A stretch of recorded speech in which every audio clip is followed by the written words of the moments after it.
All right. What's up, guys? Thanks for your patience. So sorry for the delay. It's been a while since I was streaming on YouTube. Uh, so minor technical hurdles, but hey, thanks for sticking with us. And yeah, let's get started. Uh, for those that aren't familiar, yeah, hey, I'm gootecks. If this is your first time on the channel, we built up this channel based on fighting games and our love for it. Now, the world is in such a place where I feel like I have a responsibility to share a lot of the knowledge that I've gained, especially over the past year, because at the end of the day, we're living in a new world, and what worked in the old world isn't necessarily going to work going forward. And I feel like I got a bunch of skills and knowledge just sort of locked up in my head.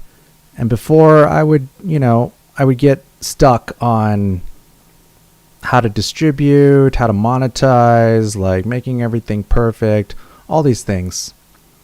But now I see it really doesn't matter because time is of the essence and the information needs to get out. So that's what we're going to do, starting with live streaming. Today I'm going to show you guys the basics of how to get started, what hardware, what software, how to set everything up, how to test things, and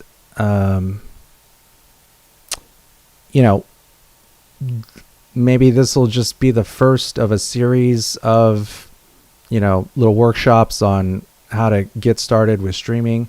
I'm not really sure, but the way I see it, streaming is just the tip of the iceberg, and my goal is to help the community that I've helped build, make sure that you guys are equipped to survive in the future going forward. So streaming is just part of that. Later on, after this is after I feel like I got enough of you started with streaming, then we're going to move on to other stuff, things like crypto, radical self-reliance, all kinds of things. But I wanted to start with streaming because there's so many people that are just at home and they need stuff to watch. Streaming has grown tremendously in popularity over the past year. Streaming on Twitch, YouTube, Reddit, Instagram, Discord, Periscope, Theta, you name it. And it's not going anywhere. It's only going to get more popular, which means that there's an opportunity for you guys to, make a name for yourselves, carve out a piece of the streaming world for yourselves. I don't know. I guess if I could go into, I guess I could, tell you about the upsides of streaming. Honestly, I feel like if you're even watching this, you don't need me to tell you why there's opportunity in streaming. You just kind of need me to tell you how to get started.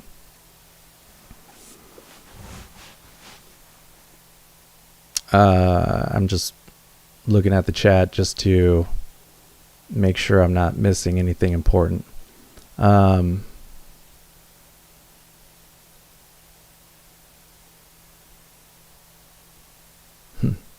Yes, but people only watch people they relate to. Young girls aren't suddenly going to watch some random neckbeards because they're ahead of the curve. But yeah, I mean, you know, yeah, put your word out there. Exactly.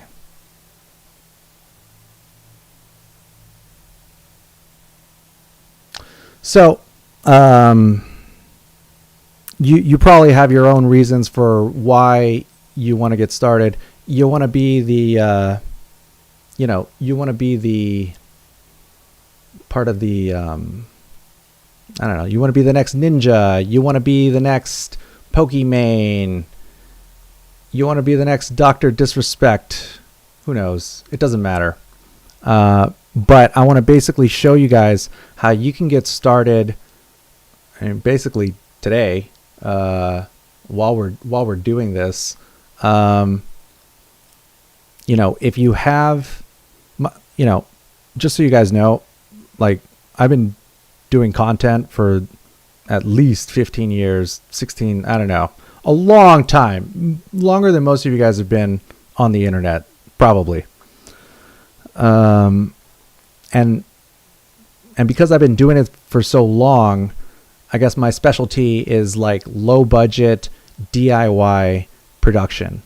It's great if you got a ton of money and a nice studio or whatever, but the reality is most of us start out with whatever is in arm's reach, whatever we already have. For some people, it's, a phone. Maybe it's just a console. Maybe it's their sibling's laptop. It really doesn't matter. Because I guess lesson number one, what you don't want to do when you first get started with streaming is you don't want to go out there and drop a bunch of money on buying all the latest hardware and making, getting a nice fancy camera and all these things. It doesn't matter when you first start out, because when you first start, you're probably not going to have a lot of people watching. Surprise. So, my goal is to make streaming accessible to basically anybody who is watching, anybody who lives in the first world, or anybody who's, high up on the food chain enough to have a cell phone or a crappy laptop or, a terrible webcam from like years ago. None of these things matter. In fact, I would argue that it's better to start with what you already have as opposed to, trying to jump in and making these huge investments. It's better to start with whatever you have, because the reality is most people who start streaming never really get anywhere. They never really build an audience. Either life gets in the way, it takes too long, they don't get viewership, they don't get the type of, they don't have the type of impact that they want, and so they stop.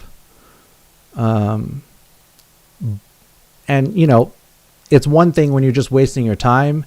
It's another thing when, you're wasting, when you've invested hundreds, if not thousands of dollars. So I just wanted to, I just want to reassure you that you don't need that starting with whatever you got is more than sufficient. Cool. Thanks. Mad Skills Wills. Thanks, bro. Thanks for supporting the cause. I'll probably just save any types of shout outs or whatever. I'll probably just save it for, during breaks or after we come back. But thank you. Much appreciated. Now I know that it's not, it's not for nothing. So, who here in the chat has a laptop or a desktop that they can use for streaming, and who here only has a cell phone or only has a console, I'm telling you, I guess I'm going to apologize in advance. If you only have a cell phone or you only have a console, I'm probably not going to be able to. I'm probably not going to be able to help you this time around. But if there's actually a lot of people that only have cell phones or only have consoles, then next time, we'll do that.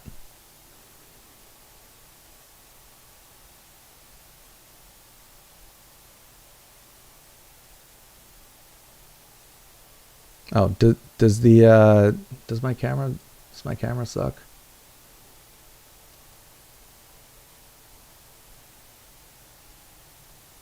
All right, let's see.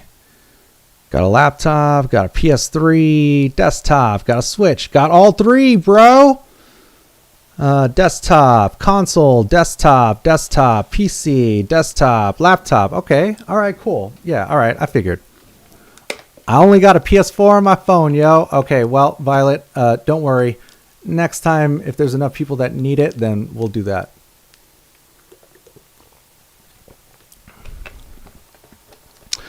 Can you stream if all you got is a tin can and a string? Well, your audience might be limited, but we'll see. MacBook and a lot of consoles. Great. Okay. As I anticipated. Yeah, as I thought it would be. So let's see. All right. So let's get started with some things. There we go. Oh wait, should have been like this. All right, here are some things that you're gonna need to do if you have not already. Sorry, square is such an awkward aspect ratio. Okay, so first thing that you're gonna need to do is install OBS. You just Google it, OBS. It's on Windows, Mac, Linux. It's free. It's open source. You don't need a supercomputer in order to run it. Oh, excuse me. And there's other variants, like for example, there's Streamlabs OBS. There's Stream Elements. There's like a plugin. I mean, there's all this stuff. Please just install normal OBS. And next time, if you only got a PS4, we'll go through all that too. But actually, I'll just tell you right now, if you only have your phone, the Streamlabs app is pretty good for streaming. And if you only have a console, you can set up Twitch on an Xbox and a PS4.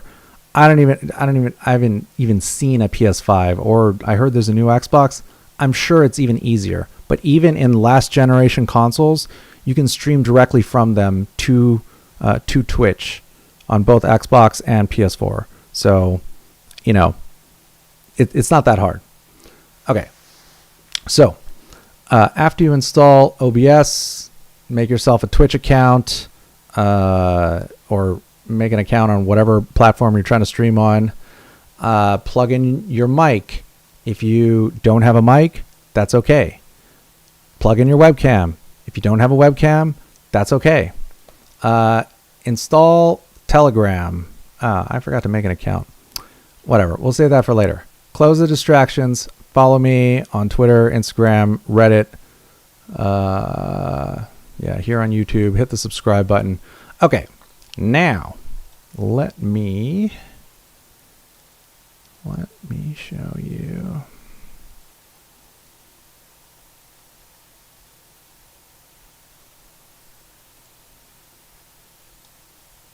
Whoops.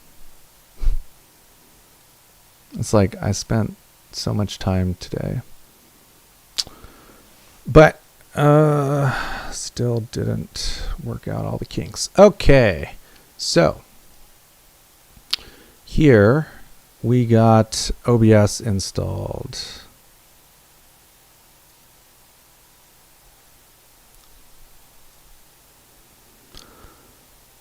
Okay, let me make sure I can see this chat window on this side. There we go. Oh, actually, I could probably just put this right here and save us both the trouble. Oh, here. See, it's good. This is why we got big monitors. Okay, there we go.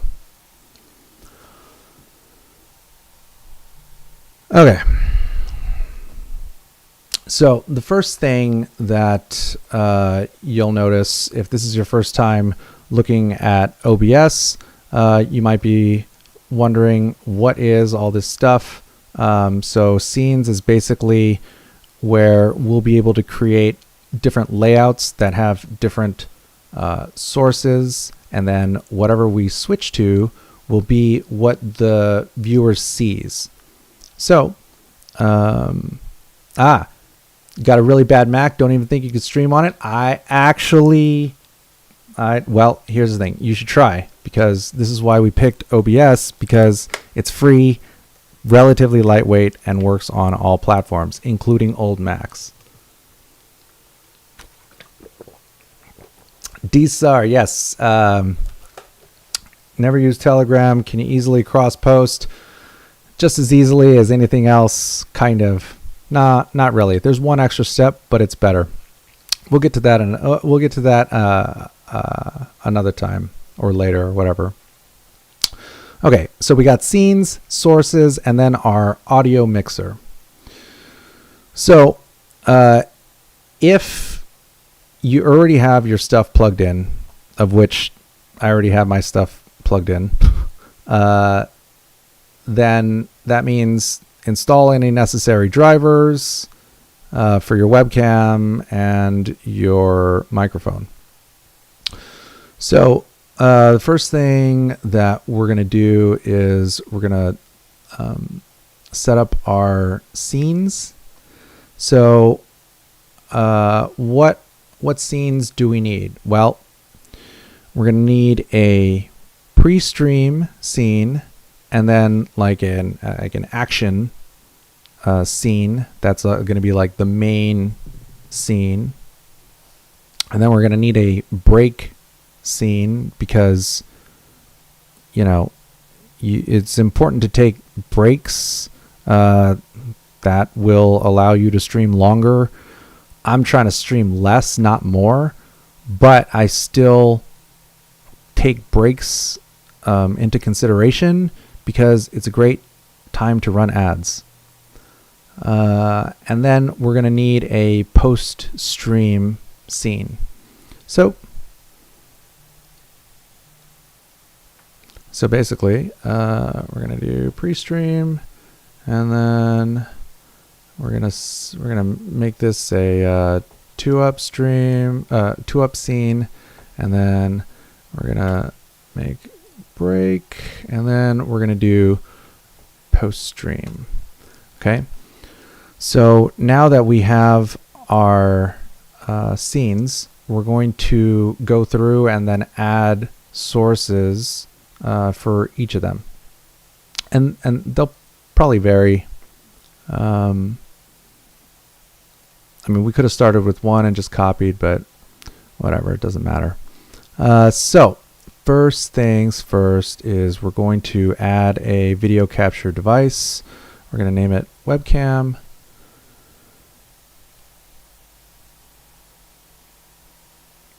And then when you click here, it'll pull down the different devices that you have plugged in. So I'm using, this camera is a Canon Vixia camcorder. So it's plugged into a capture card, but I got 2 instances of OBS running, and I have another webcam plugged in behind it. So I'm just going to select that one. And we got the webcam in.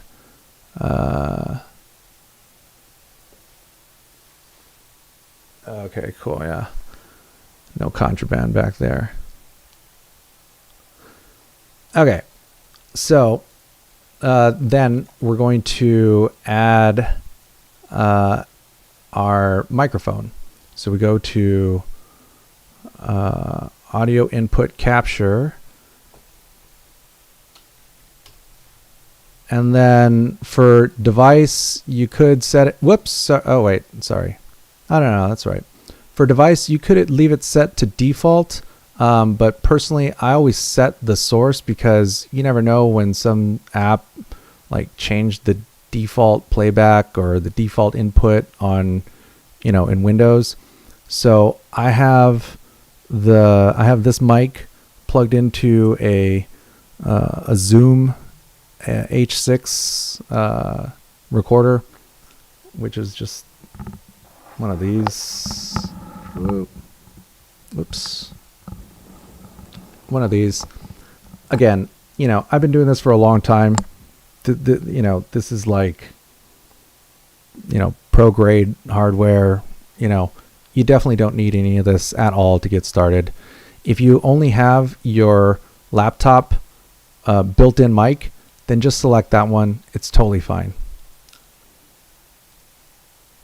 Okay, so now you'll see that microphone is coming in.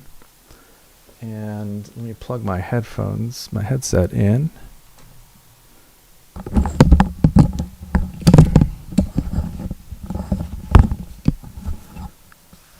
Okay, so you want to click on the settings and then go to advanced audio properties, and then I'm going to set monitor to monitor and output. Now you might hear it twice on the stream, but we're not going to worry about that too much right now. The reason why we want to turn on monitor and output is so that you can hear yourself when you're talking, even if you don't want to wear the headset or your headphones while you're streaming. While you're setting up, you still want to get your levels right. So you can see if it's coming in too hot. Like for example, if I talk louder, you'll see it. You see it peak like that. So maybe you want to bring it down a little bit. That way it doesn't hit 0.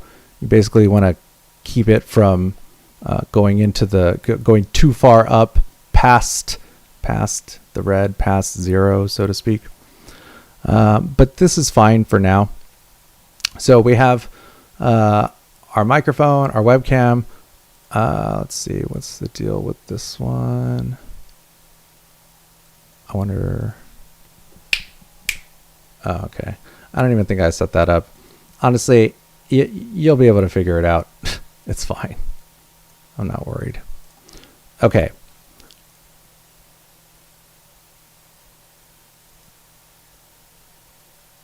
All right. I'm just going to turn off the monitor for now, and you should still, yeah, all right, should still be fine.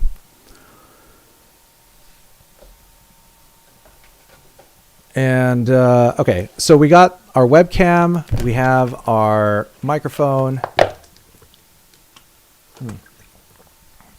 No, I said you will be able to figure it out. It'll be fine. Okay. So we got our webcam, and now let's add a we're gonna add our game feed. Now, of you guys that have gotten this far, are you trying to play PC games or console? Because it's pretty straightforward for both. But I'm imagining that most people would like to be able to do both. But for me personally, I don't even bother with the console anymore, because if I'm doing anything content related, I'm playing on PC. Okay, good. PC games. All right. Yeah. All right, great. Cool. Well, let me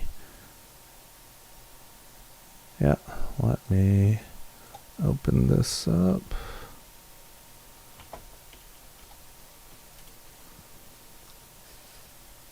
I had all this stuff all set up, and then and then I restarted, and yeah, best laid plans, right? But whatever. Hey, it's just a beta test, okay? And for the people who really want to learn, it's fine. They'll put up with it.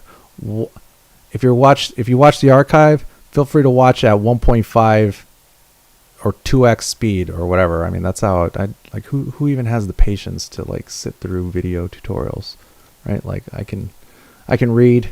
Anyways, it doesn't matter. Okay, so we got the game open, and so now how do we get it into OBS?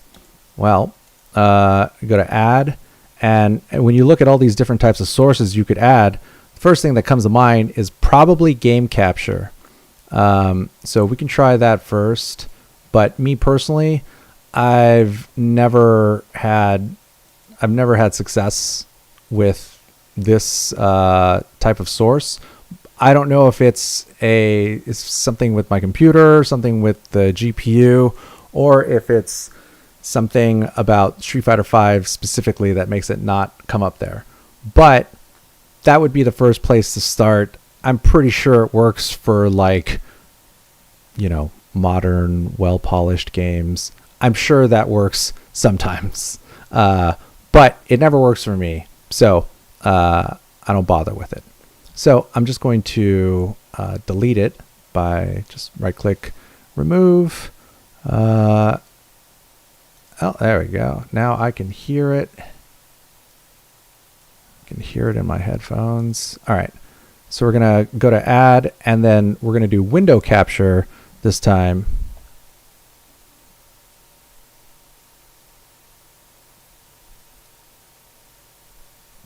My mic is hissing.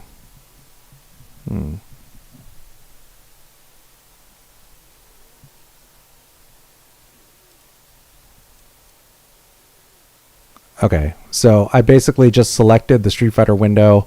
If it doesn't show up for whatever reason, then you can try switching capture method from BitBit to Windows Graphics Capture. Either one. For capture cursor, if you turn that off, then you won't see you won't see the mouse. Or if you keep it on, then it shows up. It kind of just depends on what you're trying to do. In this instance, I'm going to turn it off. Then we click OK, and now we got our game. Oh, sorry. Well, hey, you know what? Next time we can work on audio, and I'll show you guys all the tricks to make your audio sound really good, or at least better. Most people's audio is so terrible when they're streaming. Hopefully mine doesn't sound that bad, but I was listening to it earlier. It sounded okay. So, so we got the game, we got our webcam, but you may not be able to hear the game. I'm pretty sure you guys can't hear the game audio, right? Let me know for sure if you don't. Does streaming while playing the game cause any slowdown? Depends, but if your computer if it's running smooth while you're streaming and the game hasn't lost, then it's fine. But it's not going to inherently cause any slowdown, as long as you have like a strong enough PC or graphics card.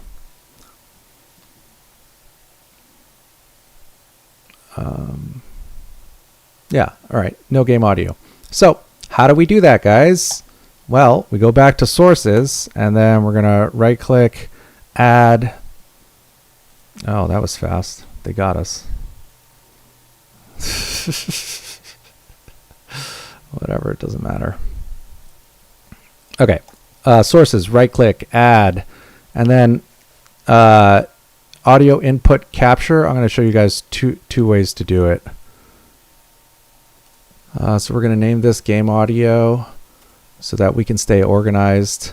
And now on device, we're going to change it to stereo mix. Now, stereo mix may or may not be available on your particular setup, like in Windows.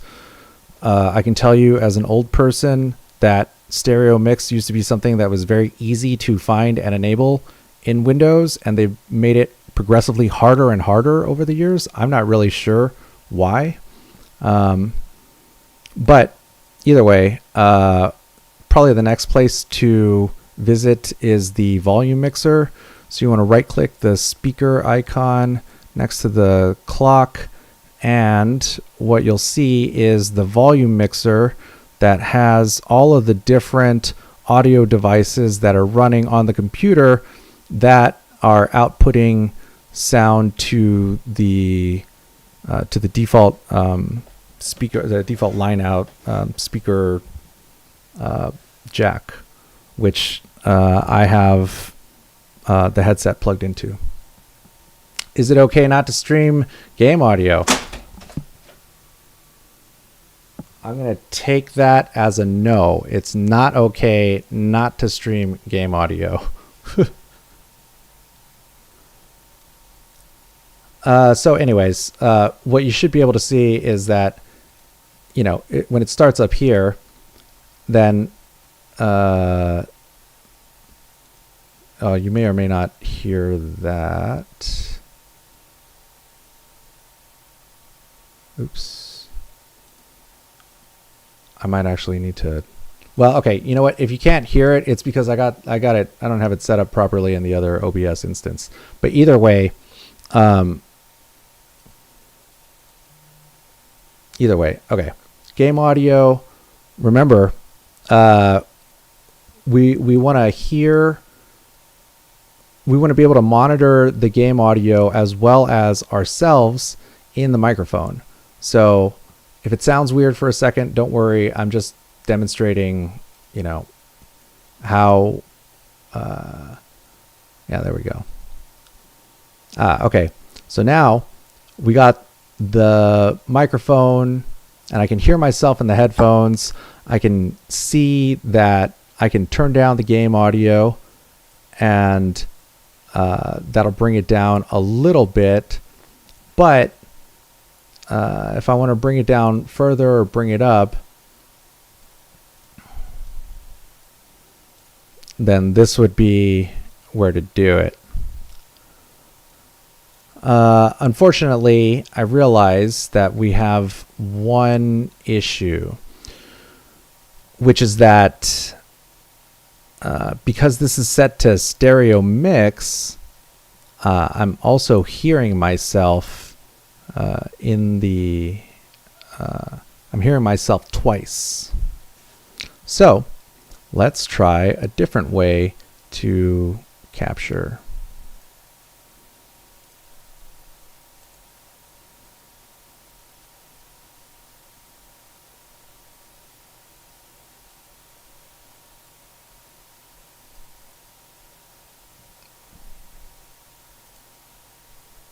There we go.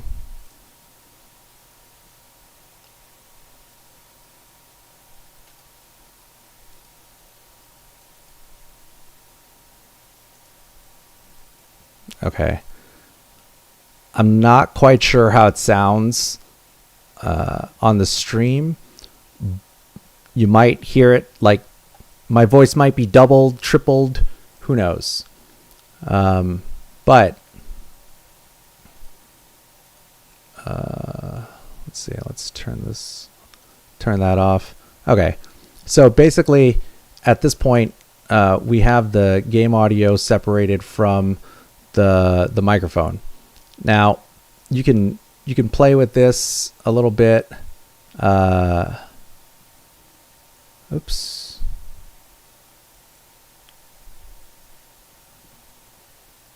Yeah, honestly, like I'm not really concerned about getting everything like super perfect, because it doesn't matter as much if it how it sounds on your end. What matters is that I'm showing you how to do it when it's just you, right? Because basically, just so we're all clear, right? I'm running two instances of OBS. One of them is streaming out to you guys and doing local recording. The other instance of OBS I'm using to demonstrate the process.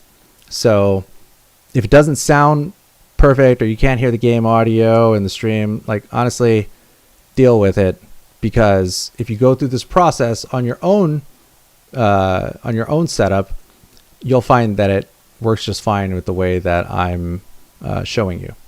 So we got the game audio and we got the microphone in our action scene, so to speak, and this is a good time.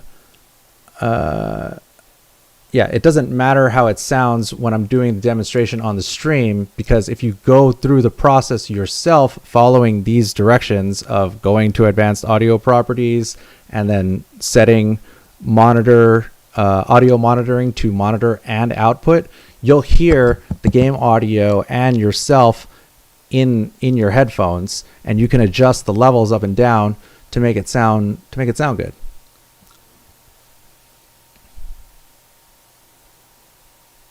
Yeah, see, Bowser Sue gets it. We probably don't hear the audio side effects since gootecks is on a different OBS instance. Yes, exactly. See, somebody's paying attention. Bandicam. I don't know anything about Bandicam. Is that something that I should know? I don't know. Anyways, so this is a so just to recap, we're gonna take a quick break, but basically we have our webcam, which we can turn off and on. We got our gameplay, which is running on Steam. We got the microphone and the game audio. Actually, we could probably just delete that one because we're not using it.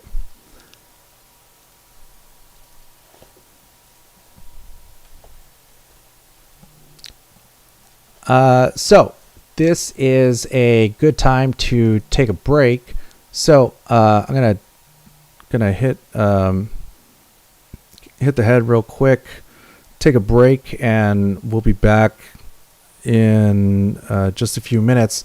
When we come back, we're gonna finish setting up scenes, and then after that, we're gonna go into how to set up your overlays, and then some last minute settings, and then we're gonna test and go live. And hopefully, if you guys have been following along, maybe you guys can go live too. So if you want to, it'd be cool if you go live like when I do. That would be fun. So sit tight, and I'll be back in just a few moments.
All right, we're back.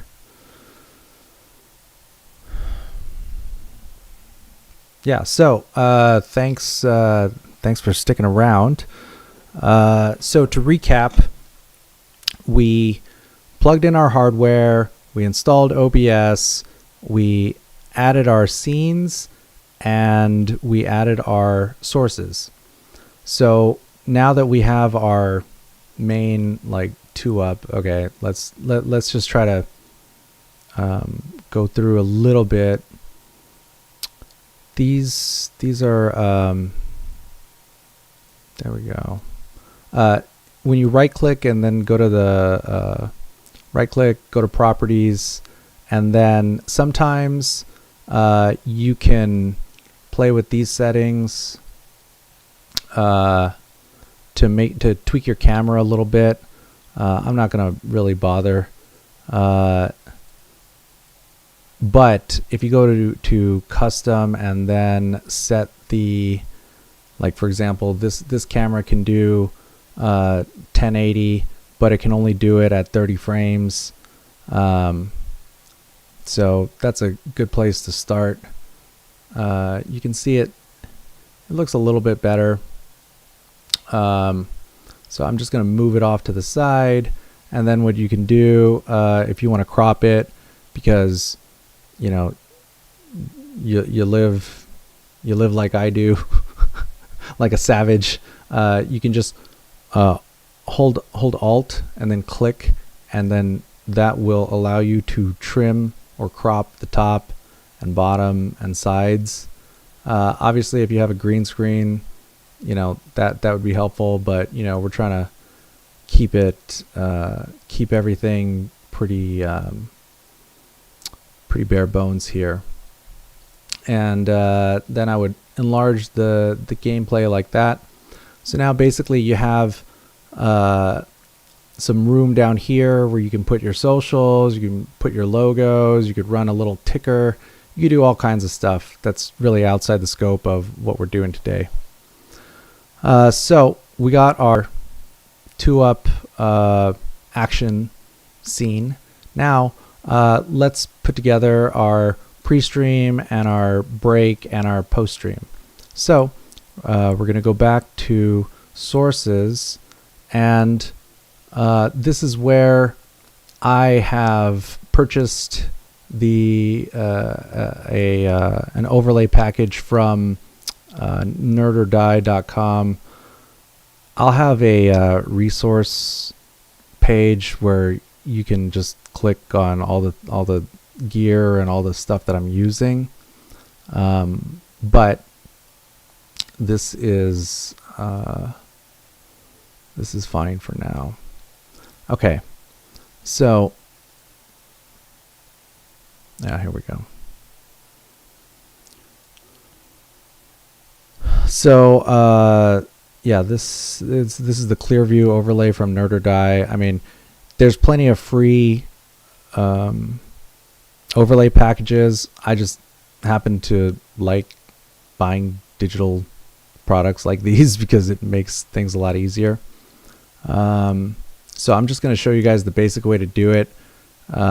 Maybe if there's time another time, there's also the quick install for OBS, which you can load up, and then it just pre-configures everything for you.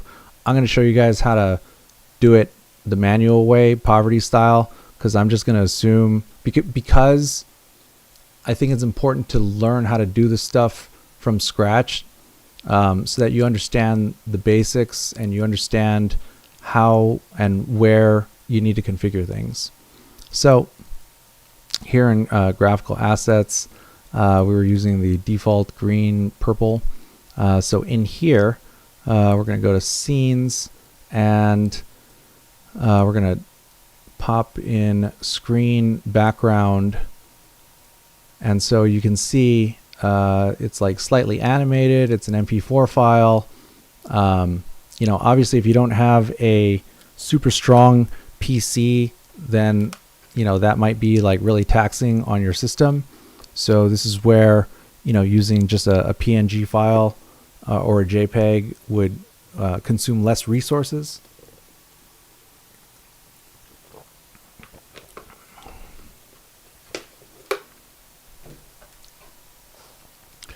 So that's a cool little background, right? But it only played once, and now we're looking at a black screen, which would mean that if you were streaming and the screen goes black like this, your viewers aren't going to see anything. So we just go to properties, and then we're going to turn on loop, and we're going to turn off show nothing when playback ends, and then we're going to close the file when inactive. This means that when this scene isn't what's being shown,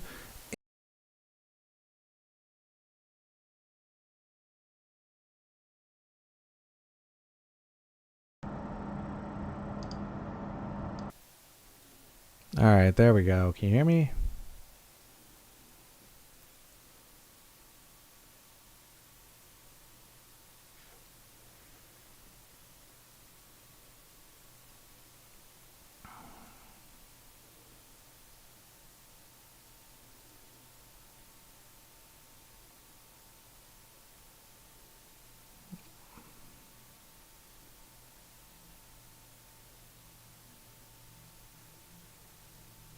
All right, there we go.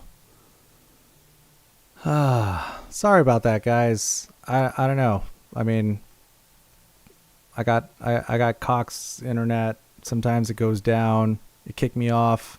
OBS froze. Internet came back. All right. Anyways, sorry about that, but hey, what are you going to do? Maybe this is a good time to talk about internet requirements. So despite the fact that I'm paying for like 1 gigabit down and getting like 40 megabits up, things like this still happen.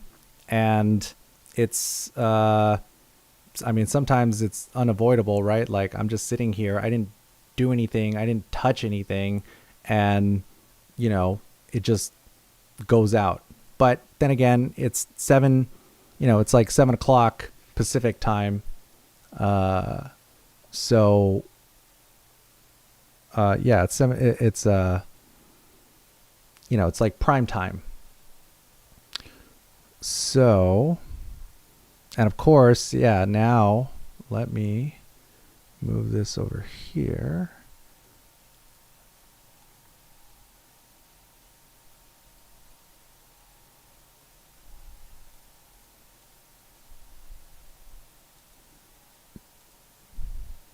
Had to reset. Had to set everything up again from scratch.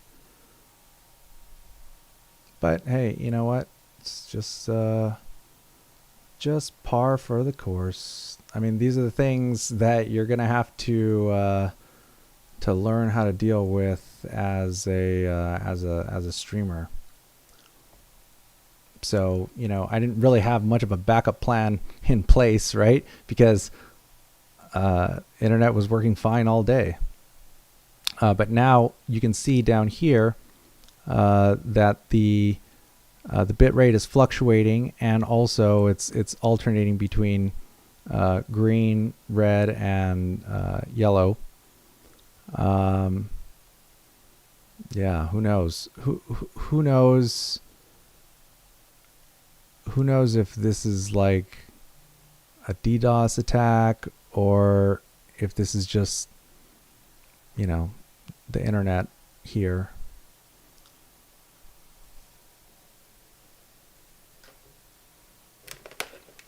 Yeah, no, I'm not in LA anymore.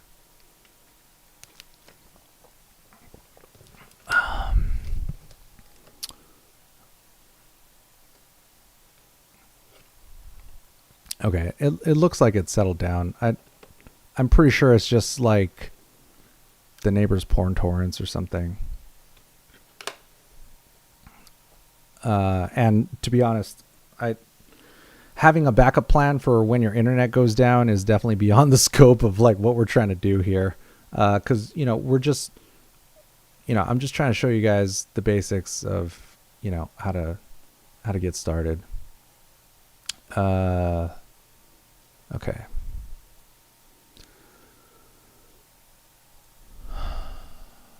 Well, that was a pain. Sorry about that. Okay, so where were we? we set up our 2-up. We cropped our webcam. We added in our audio devices, our microphone, the game, which is running on Steam. Actually, let's also do this. So I know some of you guys are trying to play PC games. Some of you guys have console, because basically, if you have a beefy PC, you can stream and play games at the same time if your GPU is strong enough. Like, for example, in my case, I have a NVIDIA GTX 1080, and so it can run the game at 1080 and also stream at like 720 or vice versa. But this PC was pretty good in its day. And but if you have a lower end PC, but you're just trying to capture on console, then that's fine. So let me show you guys real quick how to add the capture card. So I'm using an Elgato Game Capture HD, not because it's good, it's necessarily good. I just have one, and it's Elgato is a very popular brand, so you guys might have it too. So basically, we added a new video capture device, and now we're going to select the Game Capture HD60 Pro. You'll notice that there's also, and this is something that I had to figure out the hard way, but there's actually two sources. There's Elgato Game Capture HD, and then there's Game Capture HD Pro Video number 01. I don't know why there's two. I don't know why this one works and the other one doesn't, but that's... Oh, maybe it's because this monitor's not on. Ooh. Well, you're going to get to see a little troubleshooting too. Oh, there we go. Okay. So I have a PS4 running the game. Oh, man. And the output of the PS4 is going into the BenQ monitor, which has two inputs and one output, meaning that you can plug the game into the monitor and then take the output of the monitor and run that into the capture card. Unfortunately, even though nothing changed, I mean, I had this all set up and working earlier so that I could just show it really quick, but of course, best laid plans, right? So, oh, there we go. No.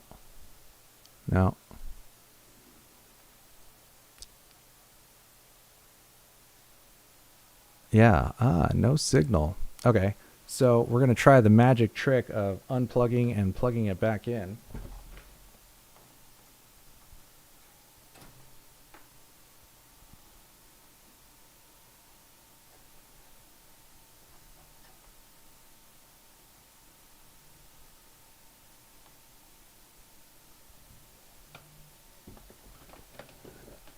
Oh my God, it worked.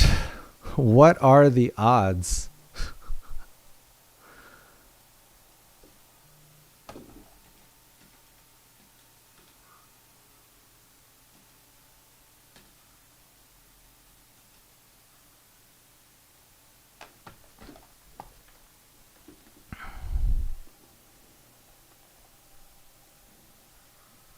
It must be because you guys are watching that it decided to work like that. So anyways, I'm just gonna, so what we have here, right, is we have a copy of the game running on Steam, and then we have one running on console coming in through the capture device. So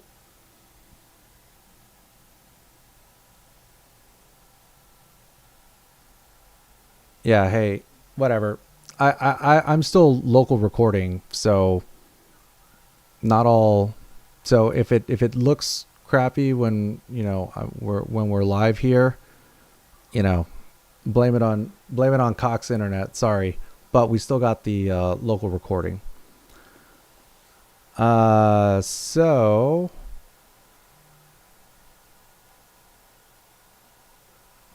yeah, you can see like this is a little bit much. You can see it's running at like a lower frame rate. I actually have the capture card. I have two capture cards. One for this camera, the nice camera, and then one for the console. So I mean, this is a little bit more than what most people need in order to start out, but you get the idea, and you can see how it's totally doable to run a copy of the game on your PC on Steam as well as through console. What could that be useful for?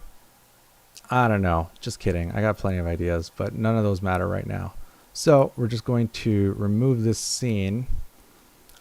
And now we can, now that I showed you how to, capture the game on Steam as well as on console, now let's finish setting up the rest of our scenes.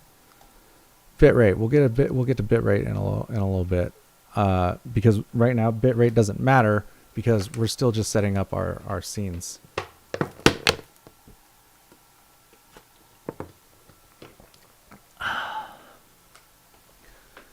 Thank you, Captain Chur. Okay, so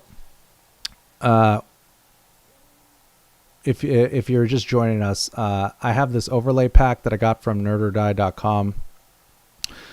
There's plenty of free overlays out there. We can cover that next time, but this is just what I had handy. So what I did was dragged in this sweet, smooth animated background, and then we go to properties, and then we have it set to loop, and then restart playbook, and then we have we unchecked show nothing when playback ends, which means that it'll just if we don't have that on, then it'll just turn black for a frame or two. And we also have closed the file when inactive, which saves resources on the PC, because if this scene is not selected, then it's not going to be using the resources required to play this MP4 file over and over and over. So we can look through the other files that this comes with. So we're going to start with timer, right? Because this is our pre-stream. So we're going to do a 5-minute timer, and that'll just start counting down. And we can also go to properties on this one and make sure, so we don't really need it to loop, right? Because we just want to basically start our stream on the pre-stream scene, and then once the timer gets down to 0, then we can switch to our 2-up scene, and it'll be like magic. So we can restart the playback when the source becomes active, and then close the file when inactive, show nothing when playback ends. Yeah, that's fine. Okay, so we got our timer, we got our slick motion background. Yeah, can you port overlays, make one on Blender? I'm not quite sure what SFM is, but anything that plays in OBS, which is, static image files, pretty sure animated GIFs, movie files, WebM, MP4, it'll play all of that. You can load in URLs directly. So if you make something in Blender, it depends on what you export it to. Actually, let's see if this lets me make any adjustments, or if it just, that's probably what it was. Okay, hold on 1 second.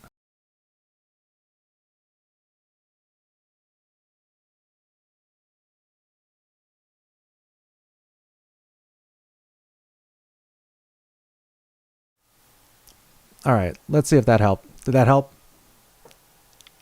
I basically took the frame rate from 60 down to 30 because, you know, if we're having bandwidth issues, then streaming at 60 frames when I'm mostly just doing screen sharing is overkill.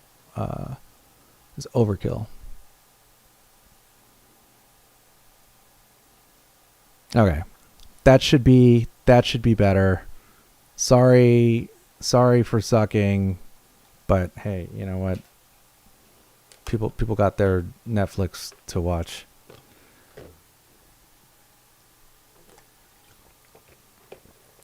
All right.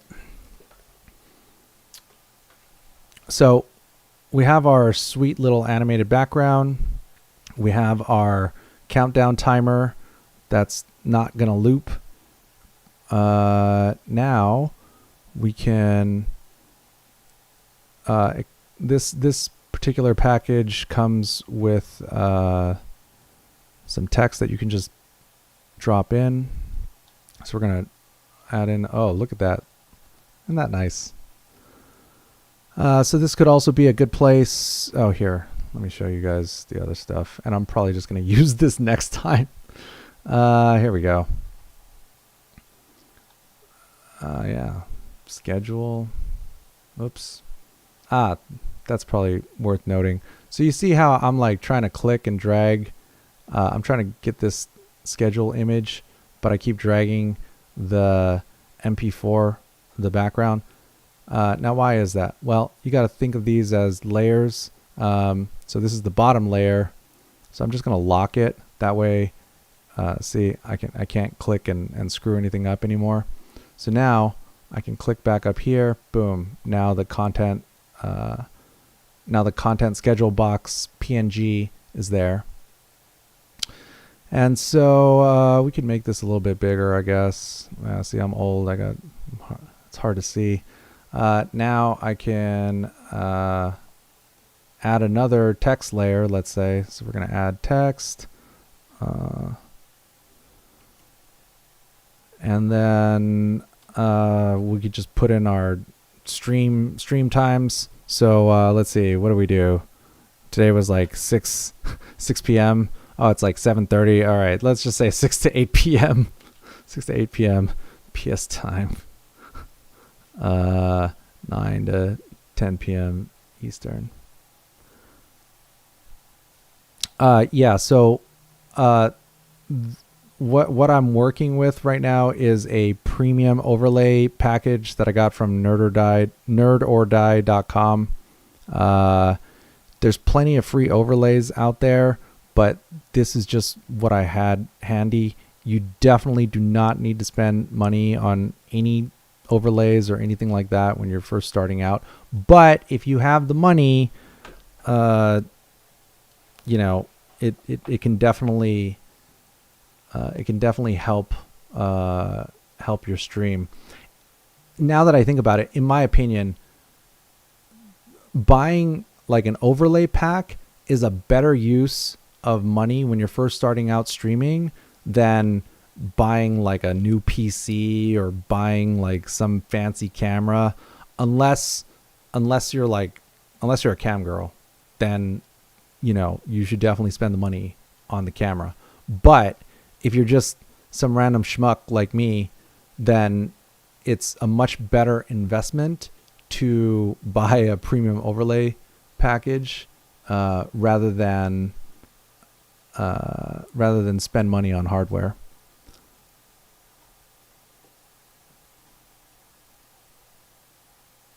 And did we lose? See, on my end, I'm still seeing.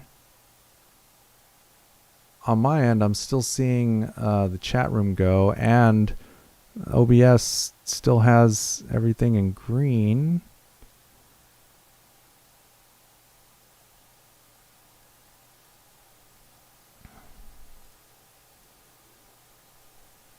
Should be fine. All right. Anyways, so it's totally not necessary, but if you want to, oh, no problem. Happy to help. There we go. So we could just say, oh, let's say, what's today? Tuesday? We'll just say, oh, look at, and so then, you could just Control C, Control V. Oh, maybe not.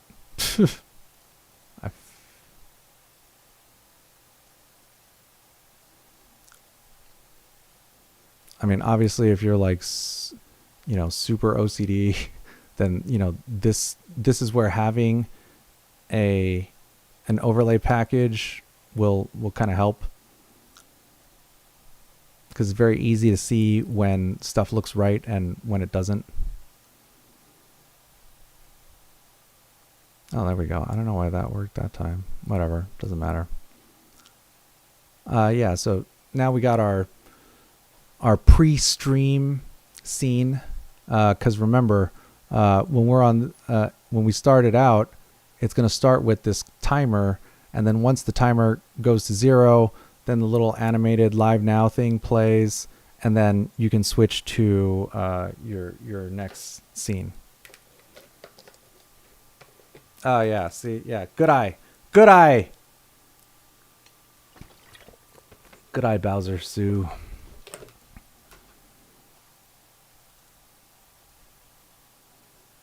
The devil's in the details for sure.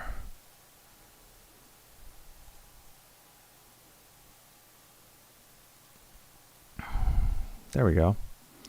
So we got scene 1, which is our pre-stream, and then we got scene 2, which is our 2-shot. So we got our webcam, which is a different camera than this nicer one, and then we got the game running on Steam in the top right. Now, obviously, the type of layout that you use probably is going to vary by game. Personally, there's not a lot of. I don't think I've ever seen a stream overlay that was specifically for fighting games that was like widely available. But whatever. This is the challenge / opportunity. So then, as we look through the other assets that are included in the overlay package, you can see panels. This is for what you could put on your Twitch page or whatever. Icons would be, for all of these different social media sites. And so we can use that down there. So we could just say, let's see. Well, I'm just assuming you guys like Discord, which I just, let's see. What are all the kids into these days? Discord. Oh, there's no TikTok. Okay, whatever. We'll put. All right, we got Instagram. And this one looks like Ethereum.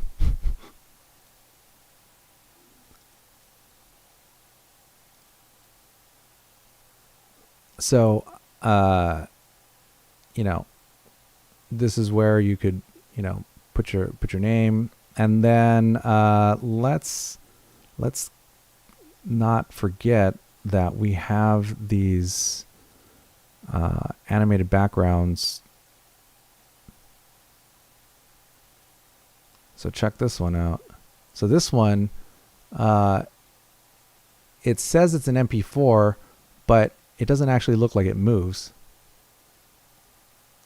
And then there's this third one that's a WebM file. So let's see what this one looks like.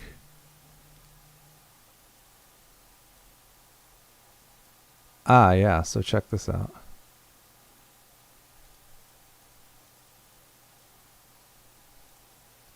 So I turned all of these, I set them to invisible, except for the top one, which is our background. So of course, we have to set the options each time. So we're going to loop it, and we're going to restart the playback every time it becomes active, and we're going to close it when inactive, and we're going to turn off show nothing when playback ends. So now you can see that this is animated, so that's pretty cool.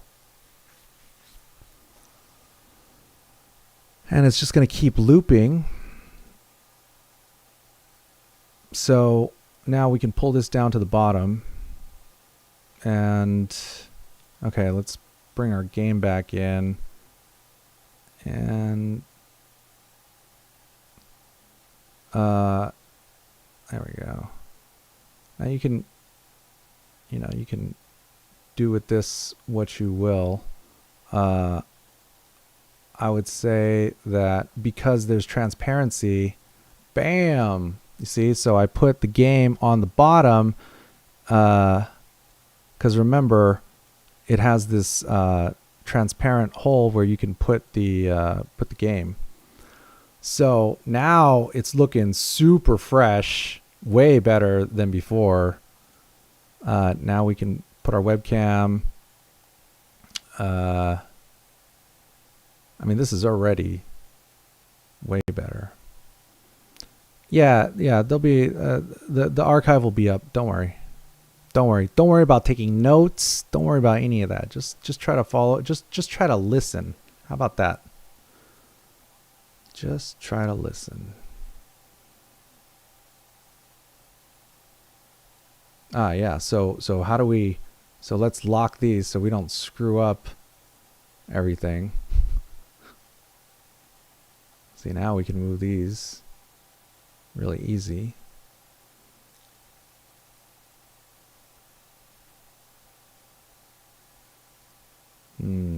Where should these go? Maybe they should be smaller. Whoops. Uh-oh. Control Z does not work. So when you do something like that, you want to right click it, transform, and then reset. There we go. Control R. So I feel like attention to detail is everything. So if I'm holding control, then it'll keep the aspect ratio the same as I make it larger or smaller. But if I let go, if I have shift held down, then I can change the aspect ratio, which generally you don't want to do. And then control R, boom, to reset. So I'm just going to pull these down here to the bottom, and then maybe we can do something with them later. But, whoops.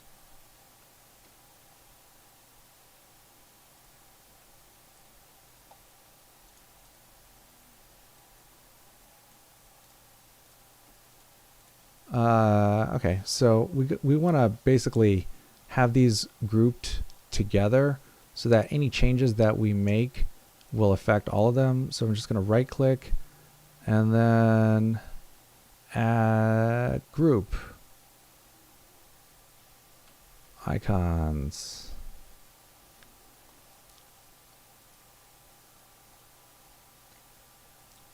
And then we just drag them in there into the icons folder, and now boom. And if we make them, if we resize them, then they'll adjust accordingly. So that's pretty cool. So we got our icons, we got the background. Let's not use that one. And then we got our audio. So let's make another group for audio.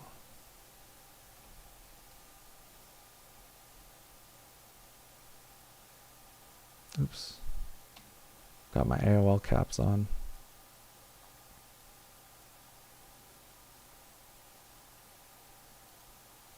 There we go. We can pull this down.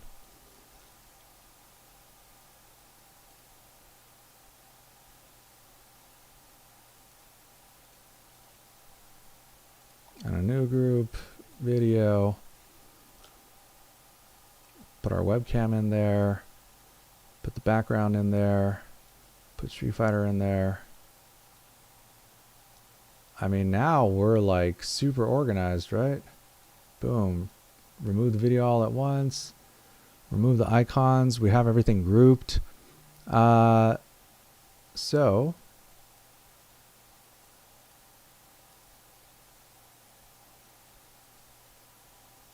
there we go. So now we got the proper layers. Now let's take it one step further. What's that been? Oh, here we go. Chat box in extra elements. So we can just pop that in there. Now, this would be a good place to put you guys.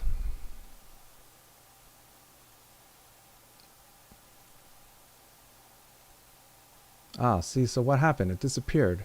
Well, maybe we need to go back to properties and then loop it. Or actually, maybe this one we don't want to loop it. But we don't want to close it. So you see, when we have it set like this, it's not going to play over and over. It's just going to play it once, and then it's just going to freeze there. So that way, it's not taking up an absurd amount of resources just to have a cool little frame around the chat.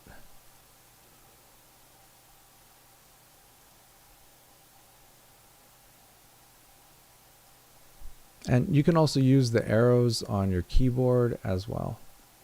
Yeah, the VOD will be up there, don't worry. Also, it's on YouTube, so you can actually use the DVR function and just click backwards towards the beginning, and you can start from the beginning.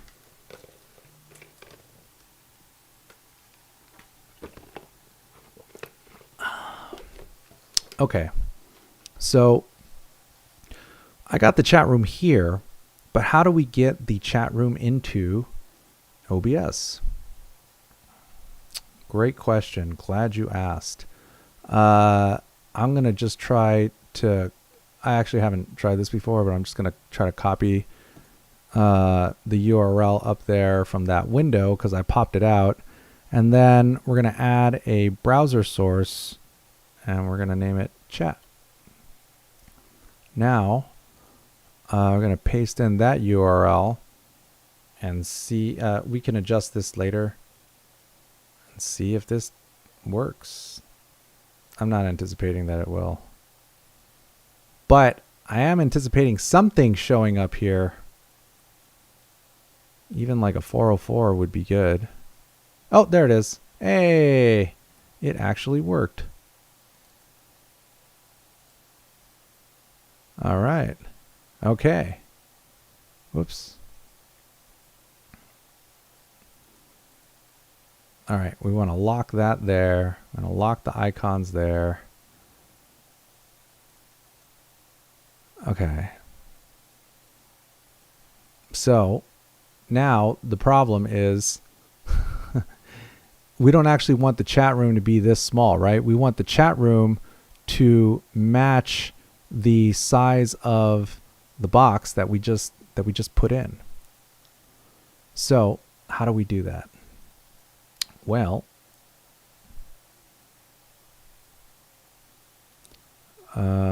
first we want to make it, whatever, that's good enough for right now. First thing that we want to do is, I guess we need to find out what the actual size is. So we can go to properties. Nope, it's not there. Let's see. Oh, see, look at when you just mouse over. Oh, Windows. Oops. Oh, actually, all right. All right. Uh-oh. Uh-oh. I killed Windows. Oh, what have we done? Oh, no. Oh, I think it's okay. Okay, see. Mouse over. Properties. Maybe it'll show us the dimensions.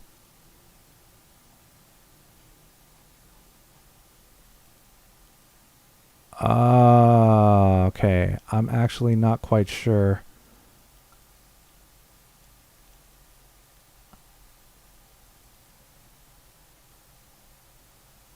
Nope. Oh God. No. What if we open it up in VLC?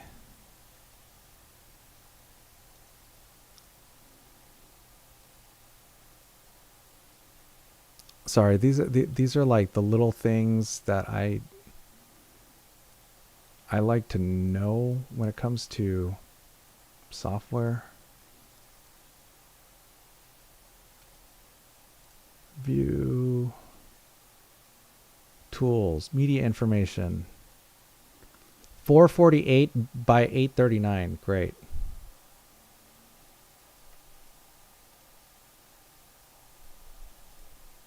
So, how do we do this? Well, we need to go to our chat source, and we want to start by putting in these dimensions. 448 by 839. And we might have to make some adjustments, but at least this gives us the proper aspect ratio, if nothing else.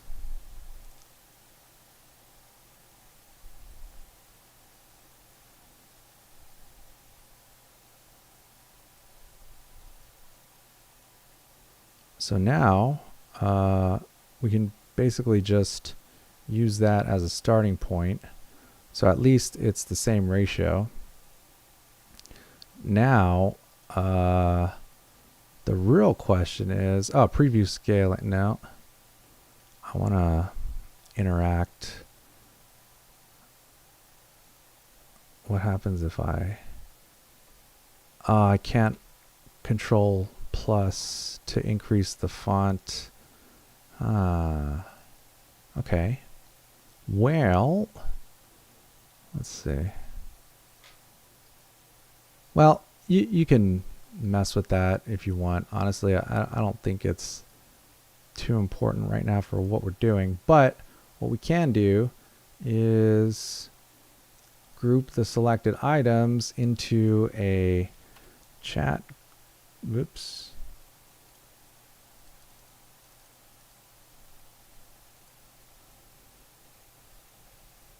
Chat sidebar. Okay, so now we're gonna, whoops, there we go.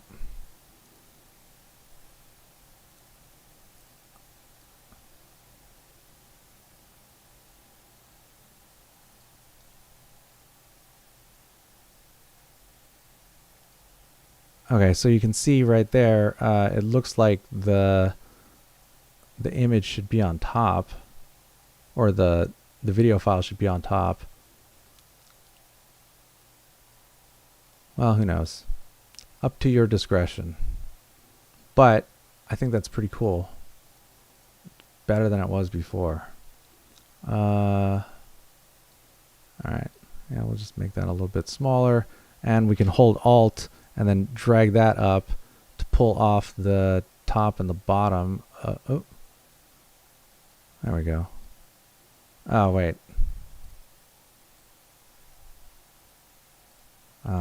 That's fine. It's good. It's plenty good for right now. So we have our chat sidebar in a group. We got our icons in a group. We got our video in a group and the audio in a group. We're pretty looking pretty slick here. There we go.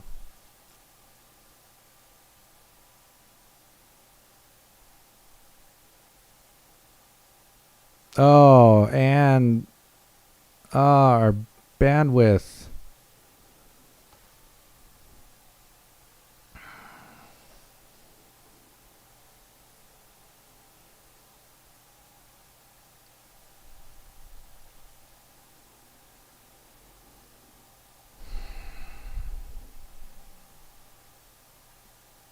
Yeah, sorry guys. It's going up and down. I mean, the bit rate is fluctuating. But hey, you know what? Now that we got our second scene looking pretty snazzy, let's quickly go through the break and the post stream. What I'm gonna do is just I'm gonna duplicate it, and I'm just gonna say, whoops.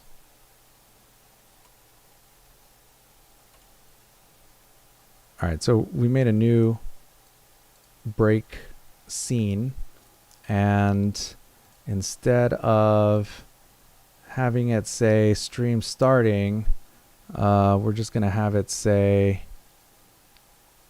taking a break. So, and you know, this one can be swapped out for 1 minute or 5 minute timer, however you want it.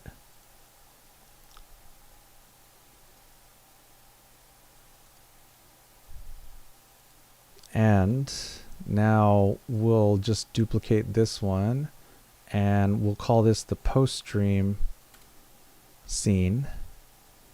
And on this one, we are going to hide the taking a break, and we're going to put in stream ending.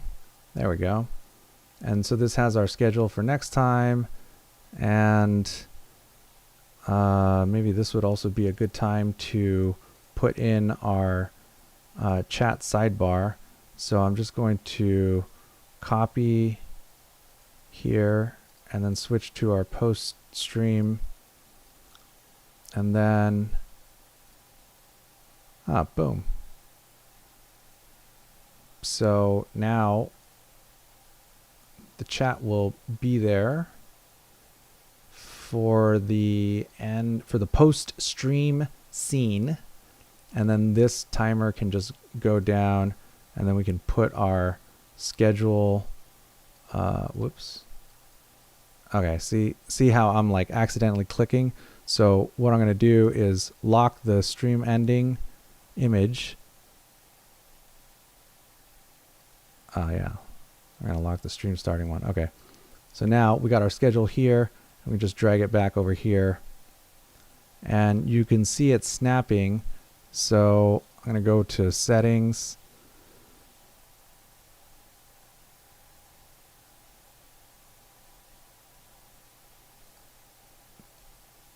Dude, you guys are acting, honestly, you guys act like you never have internet issues where you're at. I mean, come on, seriously.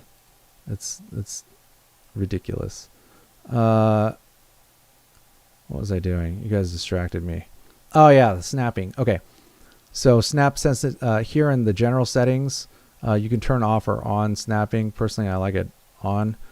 Let's just say we're going to reduce the snap sensitivity. There we go. That helped a little bit.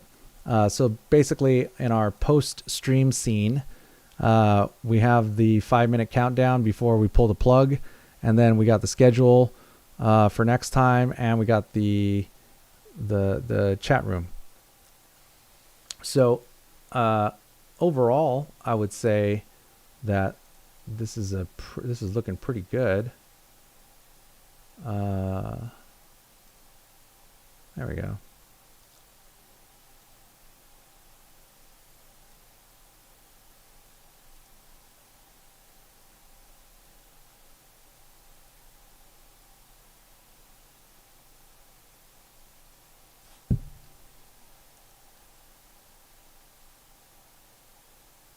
Oh, it's really starting to come together now.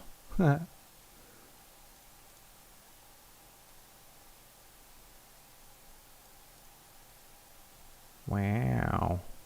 All right. So that's pretty good. So we have our pre-stream, we have our action scene, we got our break scene. Actually, probably the one that we're missing is full cam. So you would probably go from your pre-stream to your full camera. So let's just, good thing we have everything organized in the folders, right?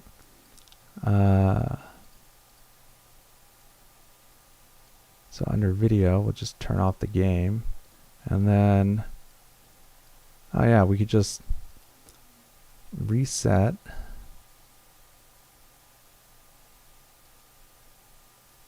And remember, this is the webcam over here, not the nice camera. Okay.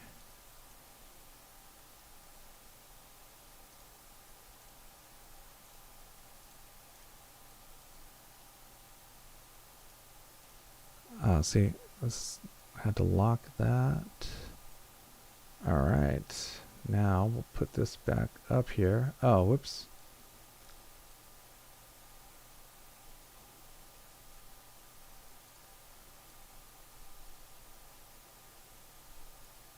So here would be a pretty good opportunity to use a little trick, right? Like if I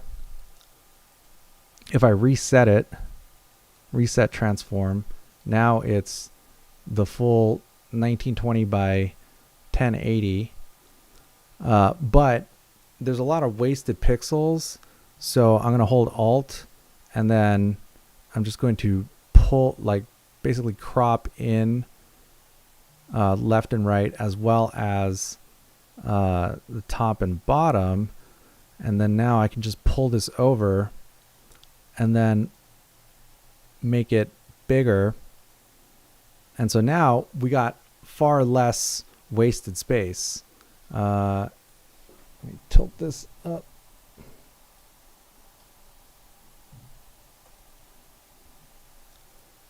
There we go.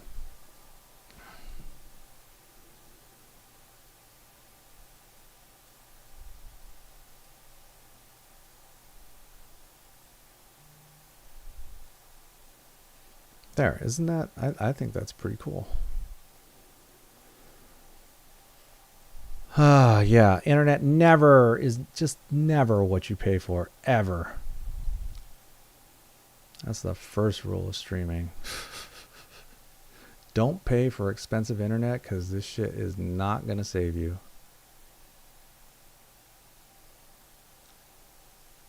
Yeah. All right.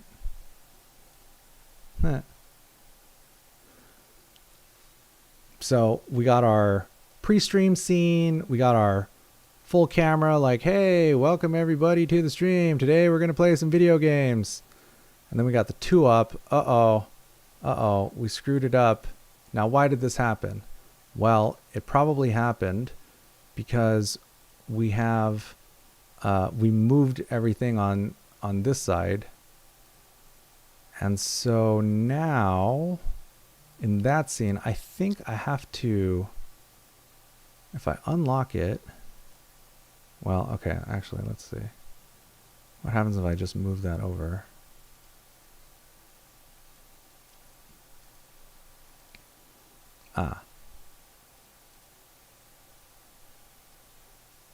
Okay, let me just pull that back.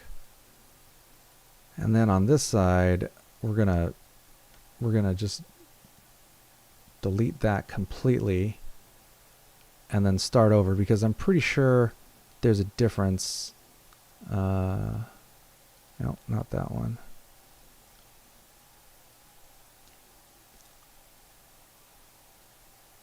Yeah, it's like you have to create a whole new one, like right here. I think if you were to copy and then paste duplicate, it would make a brand new one. Oh yeah, here, let's try that. So I'm gonna copy and then go back to the 2-up, turn this off, and then paste duplicate, and we'll see. Okay. Yeah, so it's still in the same position. So now, turn Street Fighter back on, turn off the camera, move this down. Now we got our, oops, there we go. Now we got the game. You just put the game back in here. Notice how it's sitting behind that window. We can lock our background. Now, pull this back down.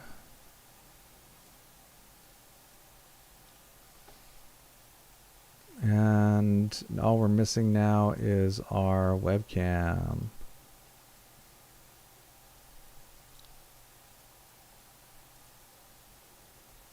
But now we got the same issue. So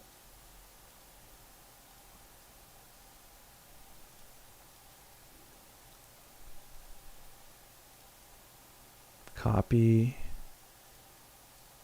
And then, oh no. Oh, it has to be in the same place. Oh, that sucks. Okay. Well.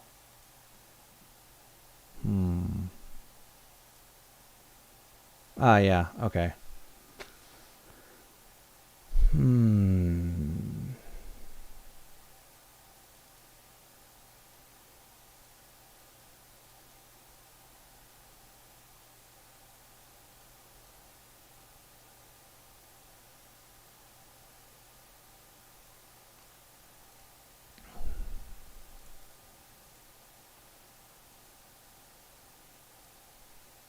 What happens when we add a new video capture device?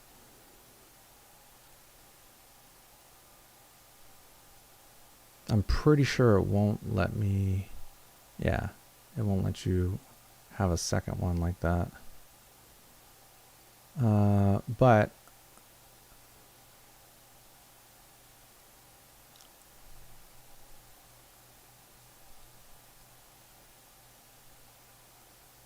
no, that's not going to work either. Huh.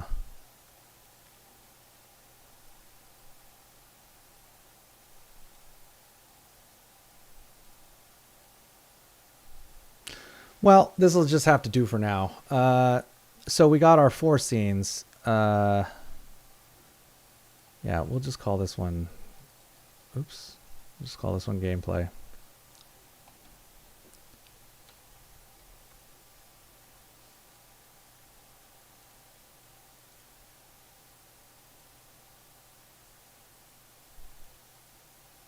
All right. Yeah, that's pretty good. So is it frozen again?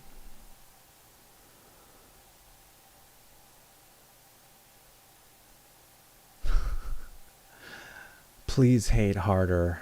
Oh, the more you, honestly, the algorithm detects hate. So the more that you hate, the higher it comes up in the search results and in the suggested videos and whatever. So feel free to talk all the shit that you want. Trust me. You think I give a fuck about what some randos on the internet think? I'm going, you know what? I'm not going to say who I'm going up against. But they're more dangerous than you, okay? All right. So we got our 4 scenes and things are looking pretty solid. Now's a good time to make sure that, well, I guess it saves automatically. So I think we're good on this. So now the only thing that we need to do is set up our output settings, which means which, streaming platform we're going to stream to, and then we could give it a go.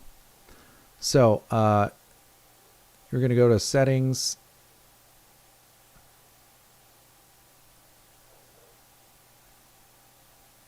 and then here on stream, you're going to go to whichever platform you want to use.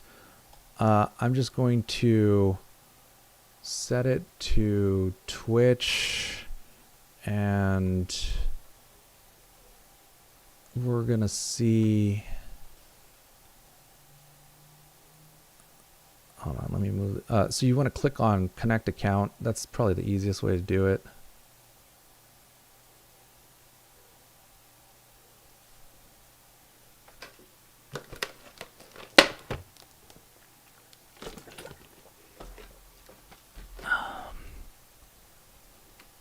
Now let's see if I can remember the login.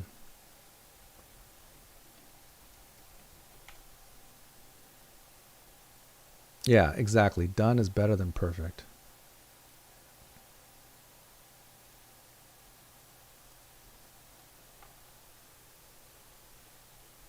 Oh, man.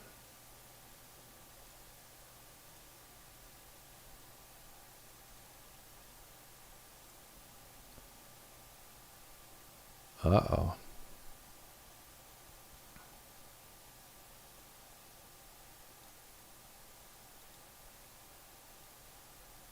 I think Ooh.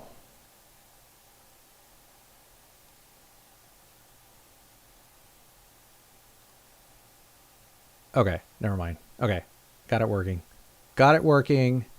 Just trying to be safety third, kids.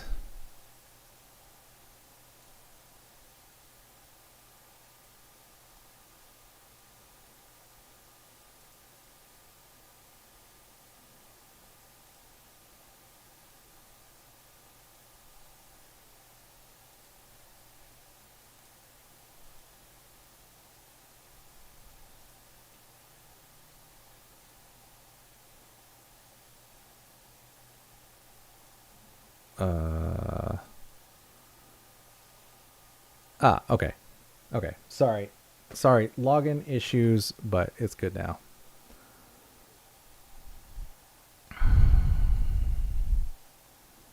You never know. You never know when logins don't work because you screwed up, or when logins don't work because they cut you off. Okay, great. All right, so I clicked on Twitch, I logged in, and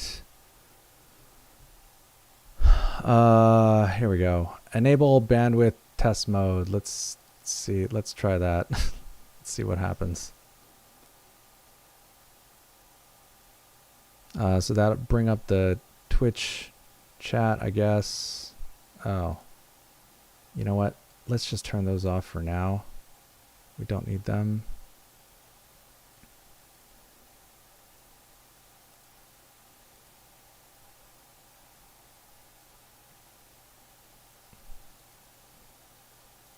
These two windows are getting too heavy. Okay. So now we should so basically this is where it theoretically comes in handy to pay for the high-end internet, but as you guys saw tonight, that's not necessarily you don't always get what you pay for, that's for sure. So I'm here in the settings, go to video. I'm just setting the FPS to 30. This would also be a good place to change your output resolution from 1080 down to 720 if you're not if you don't have like the best hardware.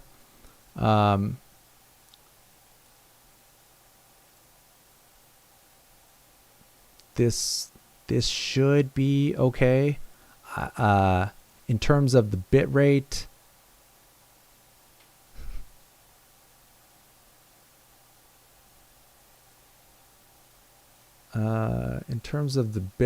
right there, it's set to 4,500 kilobits, but we could try bumping that up. I think 6,000 is supposed to be the max. Under encoder, you can try the different options. So if it's set to NVIDIA, NVENC, it's going to use the GPU. If it's using X2, if it's set to H264 or X264, generally it's going to use the CPU. So you can try different ones to see which ones work better for you. It's also worth noting that if you go to Task Manager and then go to Performance, you should kind of see like where you have some wiggle room. So for example, the CPU is maxed out. So I'm going to change my encoder to NVENC, and you can see I have two NVIDIA cards. The 1080 is running the other stream or the other instance of OBS, and the other GPU is not being used. So should be able to click OK. You know, I'm just gonna, I don't even know what happens if you go to enable bandwidth test mode. I'm just gonna click OK. And now we should be good to go, and we should be able to start, we should be able to hit the button and go live. But if you guys are, if it's laggy on that end, I mean, hey, honestly, I'm still doing the local recording, so it's really not that big of a deal. Sorry guys, I mean, it's prime time here in the burbs, so even though I'm paying for all this shit, it looks like it's still kind of flaky. But hey, whatever. I mean, it is what it is, and the archive is probably mostly safe. So at this point, all we got left to do is to hit the button and see if it works.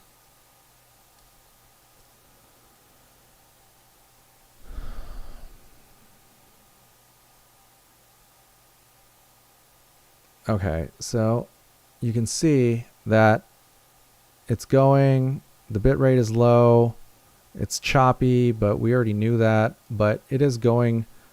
You know, I got two instances of OBS going. You know, one of them's going to YouTube, one of them's going to Twitch. But if we go to the Twitch page, then you can see, yeah, I mean, I'm on Wi-Fi. Honestly, like, I haven't been, you know, sometimes it makes a difference, sometimes it's not. Obviously, it's going to be, it's going to be a steadier connection. Maybe I should have said that at the beginning, but honestly, all this other stuff is, to me, like the meat and potatoes of it, because this is the stuff that would take you a lot longer to figure out. But anyways, you can see on the Twitch page, it's live. So I don't know, say hi. Say hi to the people at Twitch.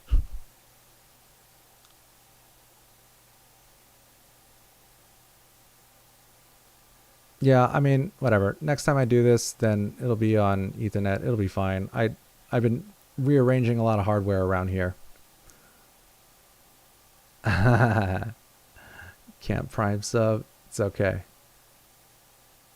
We'll talk about that next time. So anyways, that's basically how you get started in streaming. Sorry for the technical issues, but I mean, hey, it is what it is. I mean, I got the most expensive plan. But you know, that's the way it is. Welcome to the streaming struggle. What do you want, right? So I'm going to take a break, and then when we come back, I'm down to take some questions for a little bit and help clear up anything that's unclear about streaming. All right. So BRB. And of course,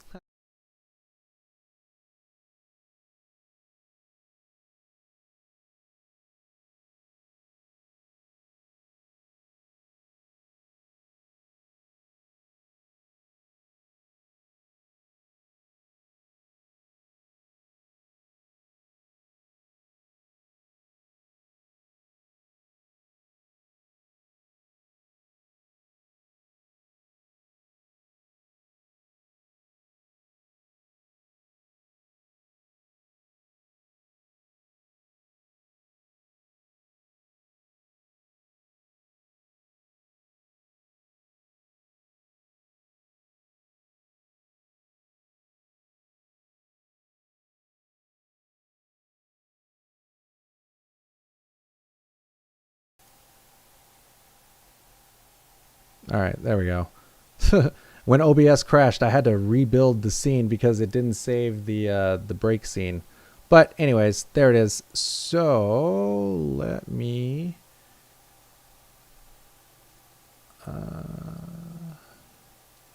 yeah. All right.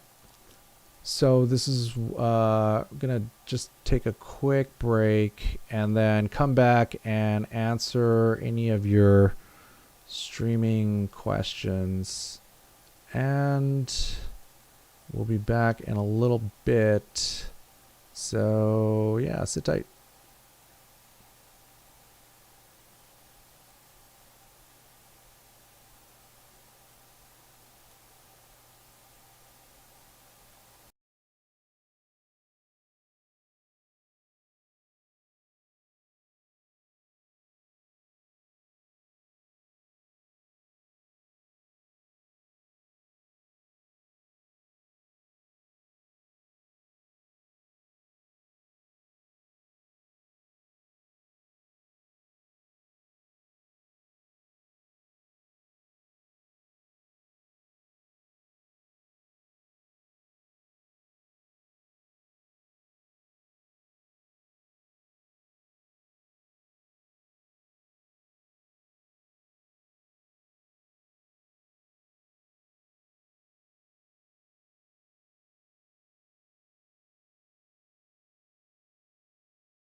All right. There we go.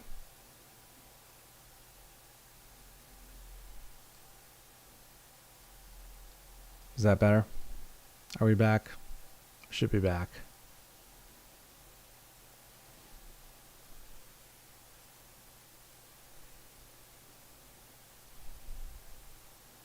There we go. Yeah, so, I mean, maybe it's a good time to talk about resource management, right? So earlier when I was putting everything together, I wasn't recording and streaming and having another instance of OBS open. I just had both windows open and I set everything up accordingly. But I think between the internet issues and trying to run everything off of one PC, resulted in some choppiness. Hey, what are you gonna do? What do you want? What do you want for a first try? Honestly, like, you guys can hate all you want, but some of us are gonna just keep going and getting better, and we're gonna get better and better and better, and then the more of us that get better, the more that you'll still be the same. So hate all you want. Honestly, if you're not trying to learn how to stream, then you're just wasting your time being in here anyways. So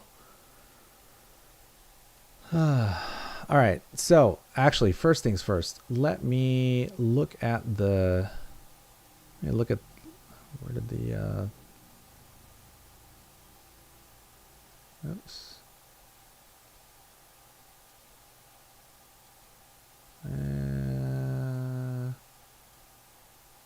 That doesn't matter right now. Anyways, hey, for those of you guys that sent super chats, thank you. Much appreciated. Let me see where do those all go? Where do they all go? Whatever. I'll give you guys shout outs next time. So let's, if you guys have any questions that are specifically about, how to stream, anything that was unclear, anything specific,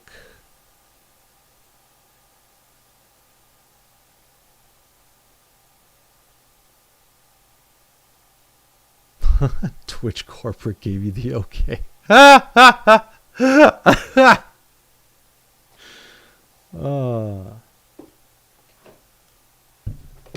Mad Hacks says, I got a question. How do you get more views?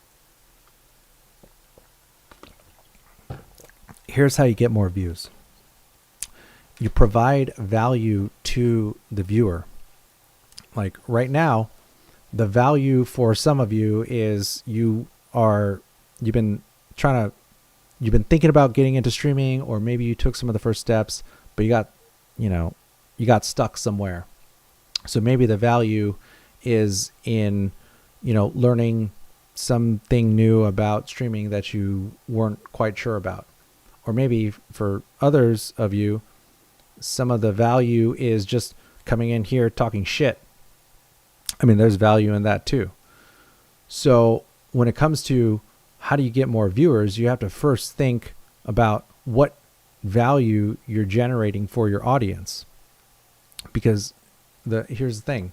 Right now the challenge with getting more viewers is that if you're just starting out, you don't have much of an audience. So the value that you give is going to vary, right? We're all individual special snowflakes. So everybody has something to give to their audience. But I'll tell you, there's not a whole lot of value in just being the guy by yourself playing games and streaming if you're just starting out in 2021. There's generally not a lot of value in that. Maybe there was 10 years ago because the pool of people that was able to do it was a lot smaller, but now it's not really the case. Now, what if you're like a really attractive, young lady? Well, the supply demand, right? Like there's a gazillion dudes on the internet and there's only like this many attractive girls that are like streaming, right? So, you have supply and demand working in your favor. But, when it comes to, when you're just some rando, you're just some Joe Schmo, Johnny Donuts 420, how does he build an audience? You have to think about how to provide value to the audience. So when it comes to providing value, that comes in different forms, right? Some people are like great players. So, you just rely solely on your gameplay. Other people are funny. Other people have some sort of, angle. You could do interviews. You could, just play back your gameplay and do commentary over it. Tell people what you were thinking in that clutch moment. That's how you build a viewer. That's how you build viewers. The other way is, you have to be consistent over a long period of time. I mean, I'm not saying that you need to do, 8 hours a day from now until the rest of your life. In fact, it would probably be better if you did a fraction of that, because if you just spent an hour streaming, but you spent an hour before, or, let's say 30 minutes before, 30 minutes after, let's say looking at your stats, cutting out some highlights, promoting the clips, scheduling your next stream, and in the before the stream, like, planning out the stream. What are you going to talk about? Set up your scenes, any guests, things like that. That's much more effective.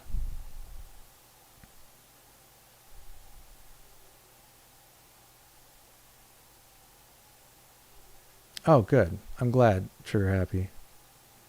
Yeah, mic information. Yeah. So right now I'm using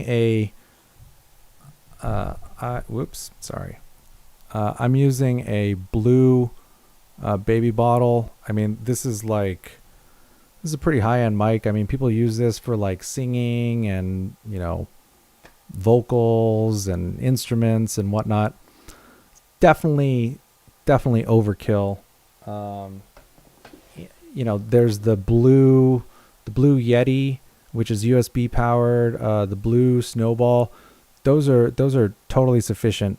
Basically, any USB microphone that you can afford is what you should get when you're first starting out, because there's a lot that you can do in the settings, when it comes to applying different filters like a compressor and EQ and whatnot. And all these things, we can cover next time or another time or whatever. So, any USB mic, like for example, in addition to the blue USB mics, I also have this Rode Podcaster USB as well. So I've used a bunch of different mics. I mean, they all work. Oh, you could definitely use, if you got AirPods, you could definitely use those.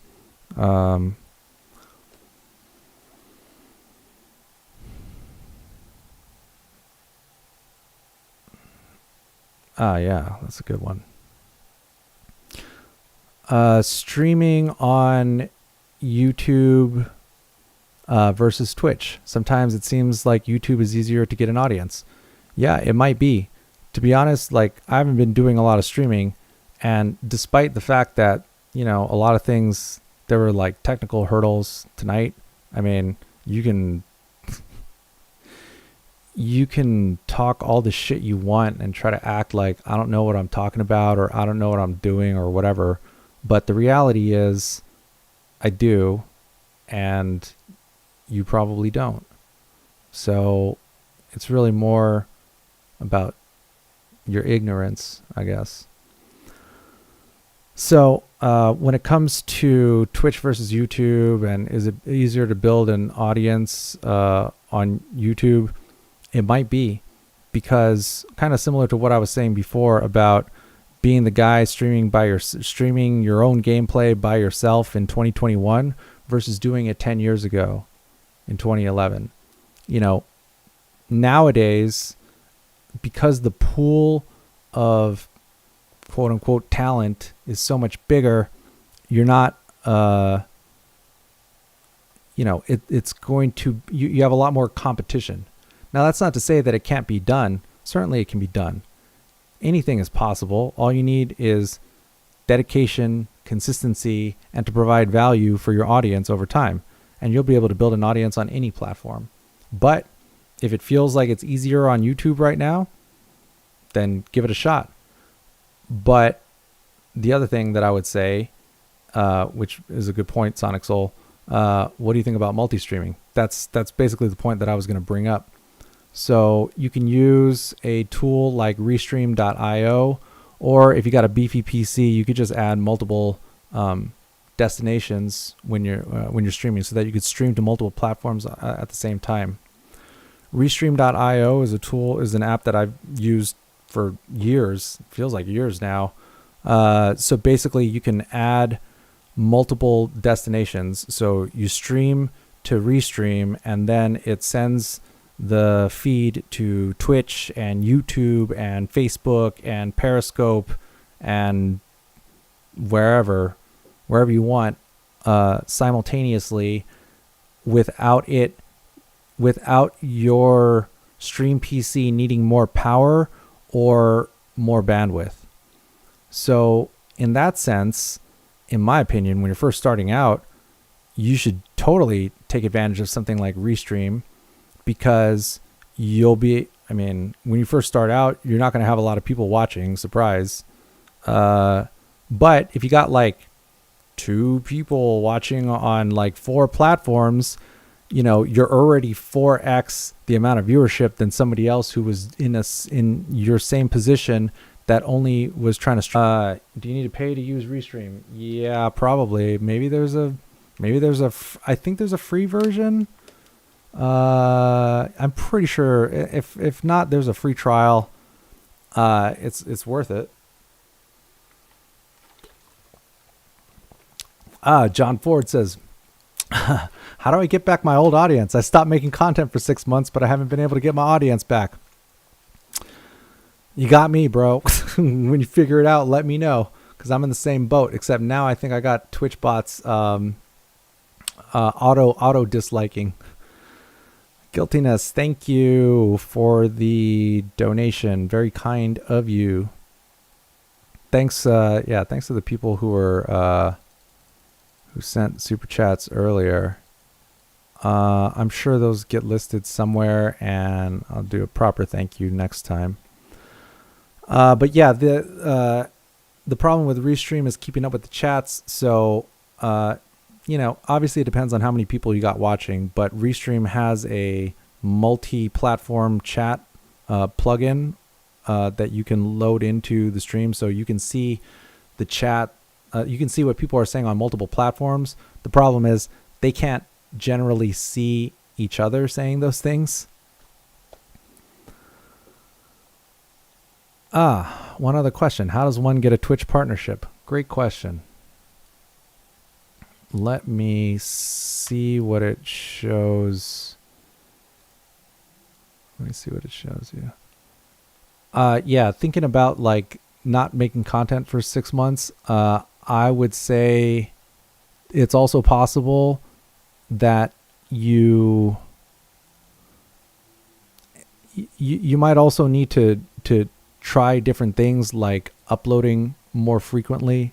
Like, for example, if you've been off for 6 months, and I'm just speculating. I mean, I don't really know a whole lot about the YouTube algorithm.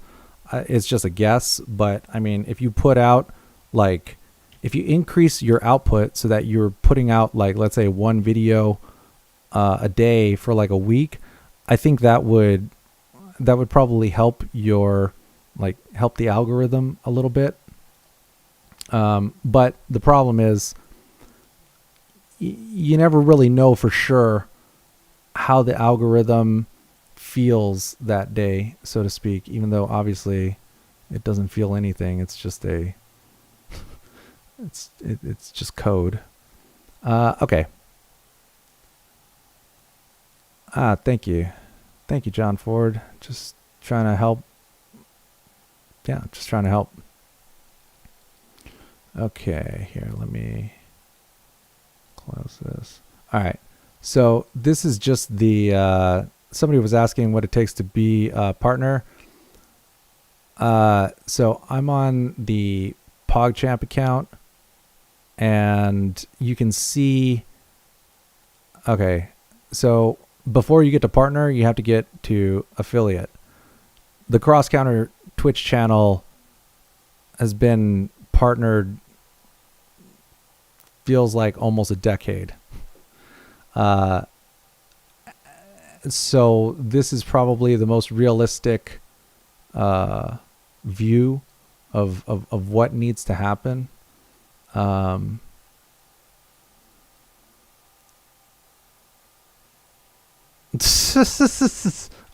Oh, look who's got questions. Oh yeah? Hold on. I'm pretty sure this was the same guy talking shit.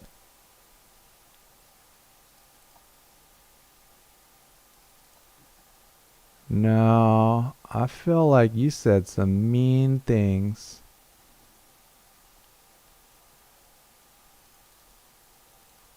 Oh yeah. It's not that big of a deal. I'm teaching how to stream, but my stream doesn't work. Yeah. How about? Oh, you know, I'm feeling nice today.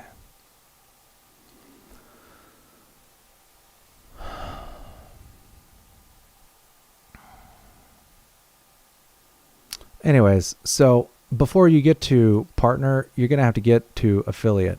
So, yeah, here we go.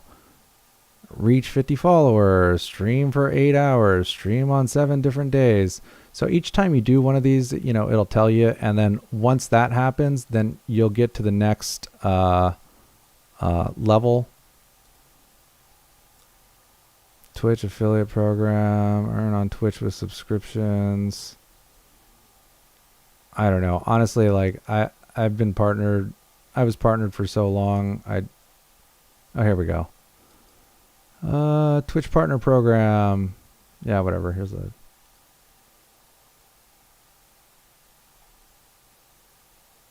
Oh yeah, no, it's totally fine to talk all the shit that you want. Just don't ask me for shit, right? If you want your questions answered, then don't be a fucking asshole. How about that? Like, I'm not gonna ban somebody for something that they said, but I'm not gonna like answer your questions if you've been a dick the whole time. So anyways, I guess this is how you get to partner. But before you get to partner, you need to get to affiliate. I would say that the biggest challenge is probably going to be getting your average of 3 viewers. Because all this stuff, like stream for 8 hours, like that's under your control. Stream on 7 different days, that's under your control. Reach 50 followers. I mean, you know, it's not rocket science. So yeah.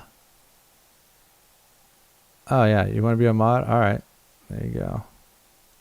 Yeah, all right. Welcome aboard, John Ford. Yeah. So let's see. When did I shave out the mohawk? It was a while back. It got to be too much maintenance, which sort of totally defeated the purpose. So it's been months. I've not read Bronze Age Mindset. Still charging $100 for lessons. Nah, it's a little bit cheaper. It's like $75 right now. But if you want to, but I also accept Bitcoin, Ethereum, Dogecoin, XRP, and physical silver. So, if you want to pay with alternate payment methods, is definitely negotiable. But if you're trying to pay with that dirty fiat money, then it's still a little cheaper than it was before.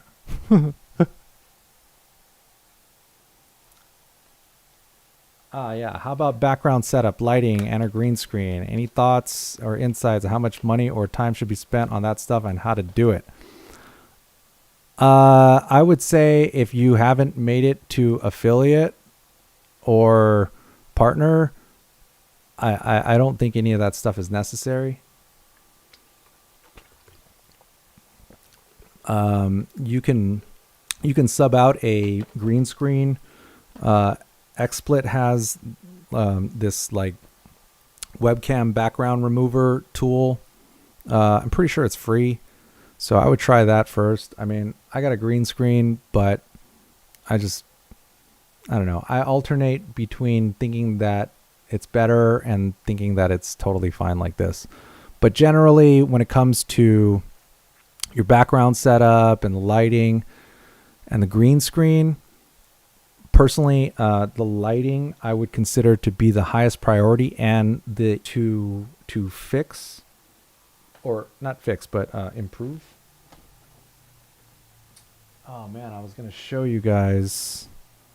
Where did I put it? Oh, hold on.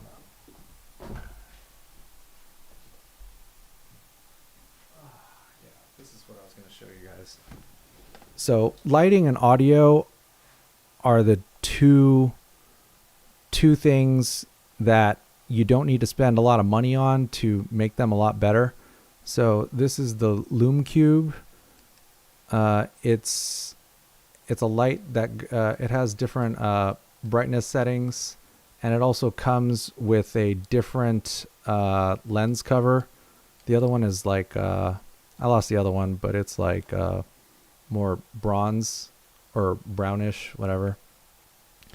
And I have it plugged into a GoPro thing, but it just goes into a regular tripod. So so for example, I'm gonna pull this webcam off.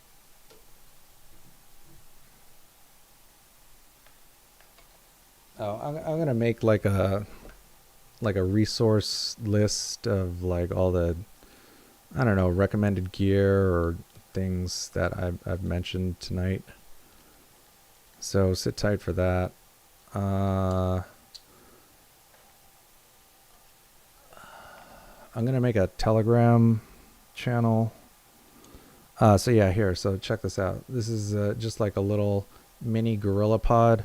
So what you can do is just, I mean, maybe I'll do this next time. But this little light I feel like was like, I don't know, $50 or less. Is super worth it in my opinion, but also completely not necessary. Do not go out and spend a bunch of money on your streaming setup. Start with what you already have. Whoa. Because at the beginning, like, spending more money isn't really going to help you, in my opinion. Spending more time working on your content and working on yourself and working on your processes is way more effective than spending money on a new PC or buying like a really nice camera, unless you're like a really attractive woman. But aside from that, it's not a good use of resources.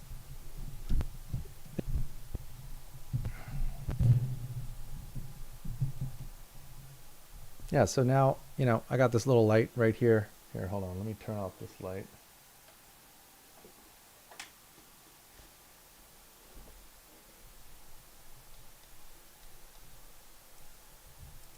I mean, it's dark in here, but this is the only light. I mean, so you can see, so that's like light number 1.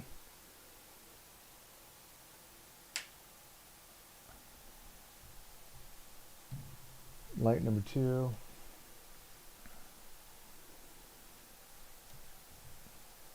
Yeah. So, it's worth it.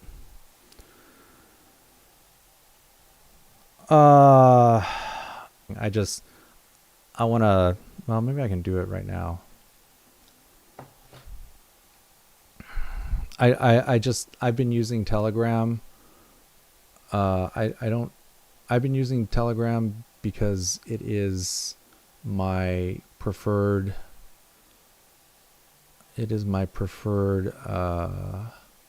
method of communication right now.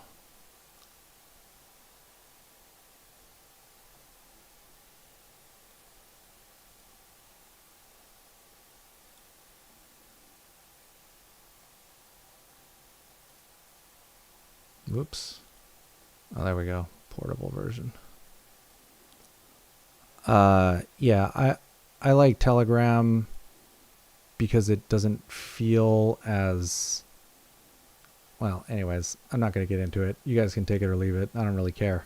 Because the thing is, if you want, let me see if I can make an account really quick. If you want help, I'm on Telegram.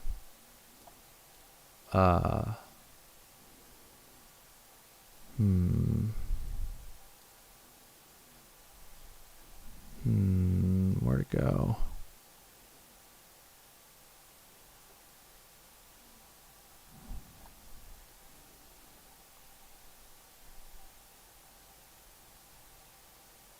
When I change camera?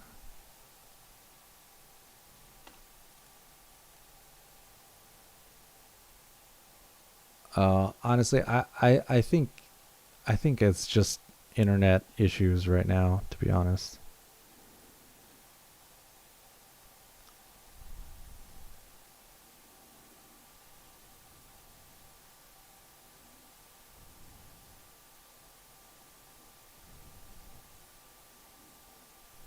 Whoops. Hold on.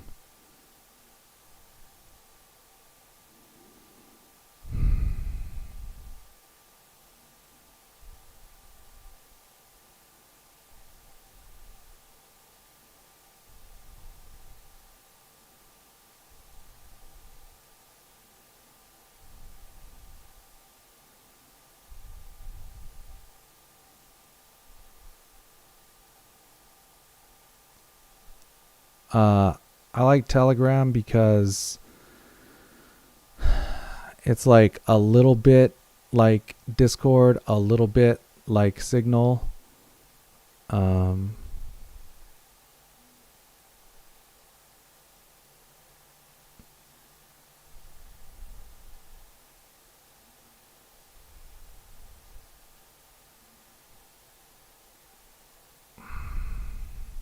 Damn it.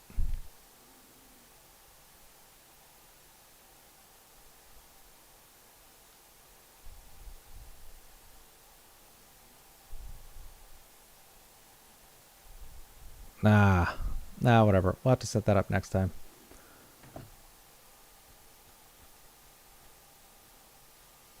Yeah. So the thing about Discord is I'm trying to reduce exposure. This is not a short-term thing. It's not like an instant fix type of thing, at least for me. Obviously, everybody's different. But I'm trying to reduce my exposure to big tech issues. And, Discord, I feel like, has a lot of security issues inherently. Not on purpose necessarily, but just, I don't know, that's just kind of the way that the app feels. So I've always used Discord somewhat reluctantly, but after the big, after the purge, couple, earlier, after the purge, last month, it became clear whose side everybody was on. And so Discord, in my mind, has been flagged as not a friend of the people. And Telegram is kind of like, it's got a little bit of Signal because, you can have encrypted chats, one-to-one chats or private chats by default. They're encrypted, but the public chats are not. But it's a lot less intrusive because you don't necessarily have to use like everybody does. If you have your privacy preferences set properly, you don't have to, nobody sees your phone number. You're just using usernames. So I find that to be a lot more secure, I guess, than messing around with Discord.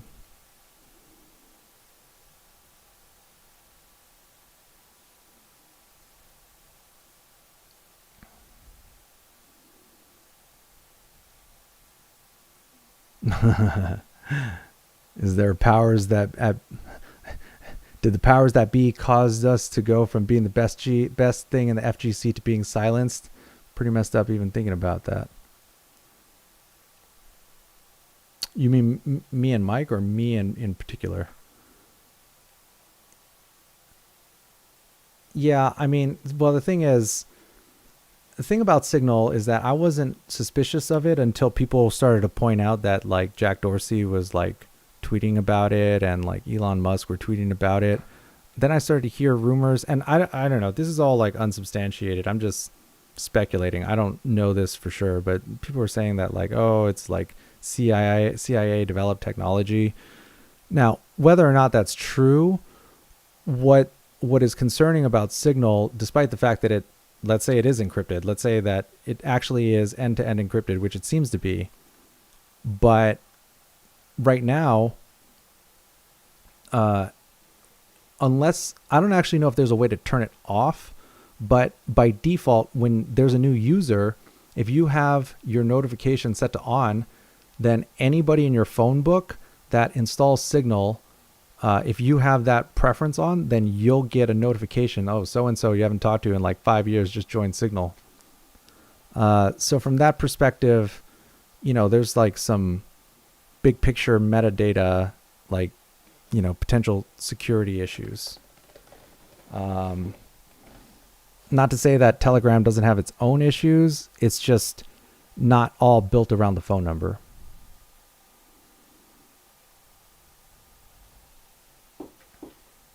Yeah, like, and Discord, oh my God, like, don't even get me started on the usability itself of Discord. Jesus Christ.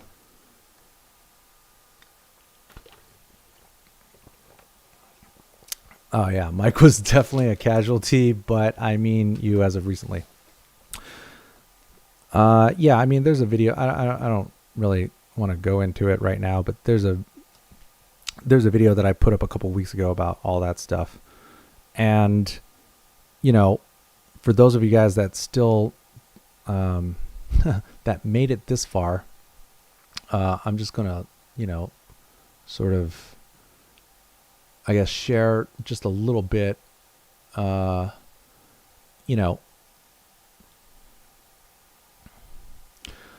don't want to get too far down. I don't want to get too far down the rabbit hole, but it's become painfully obvious to me that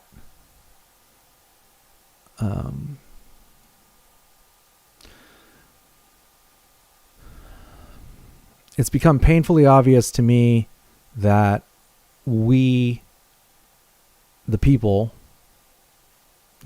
of the internet, people of America, people of the world, the 98 to 99% of us, we need to stick together, and that it's easier for them to divide us and control us when, everybody's fighting about stupid shit that at the end of the day doesn't really matter. We all want the same things. Basically everybody on this planet wants to just have a good life, spend time with their, their family, their friends, their loved ones, you know, without having to deal with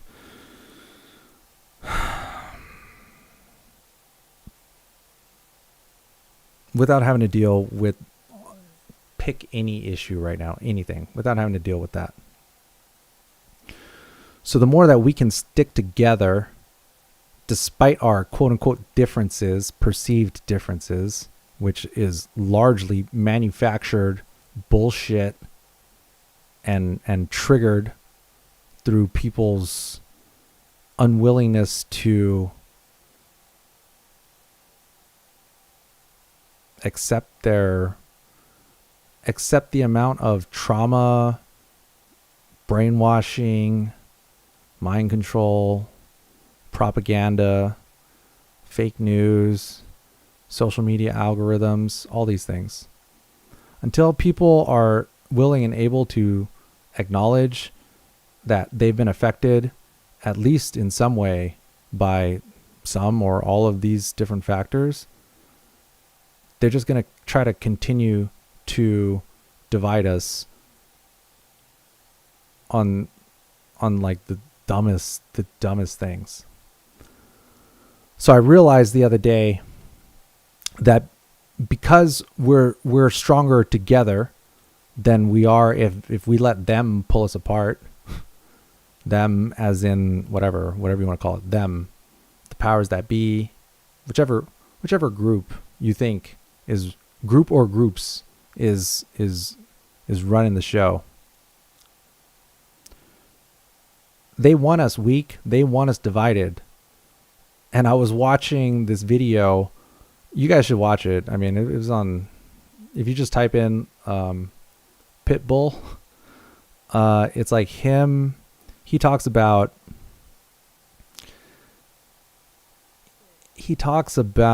all kinds of things, like the rise of communism, Agenda 201, all kinds of stuff. And he was saying that basically black people and brown people are brought together by music because of the shared struggle. Because at the end of the day, as much as they try to make it about race, it's not about race. It's about class. It's about whether or not you're in the club or not. And 99% of us minimum are not. So, I watched this video and I started to think about it, and it's true. There is a lot of groups in this country, ethnic groups, social groups, whatever you want to call it, that share a lot of the same struggles.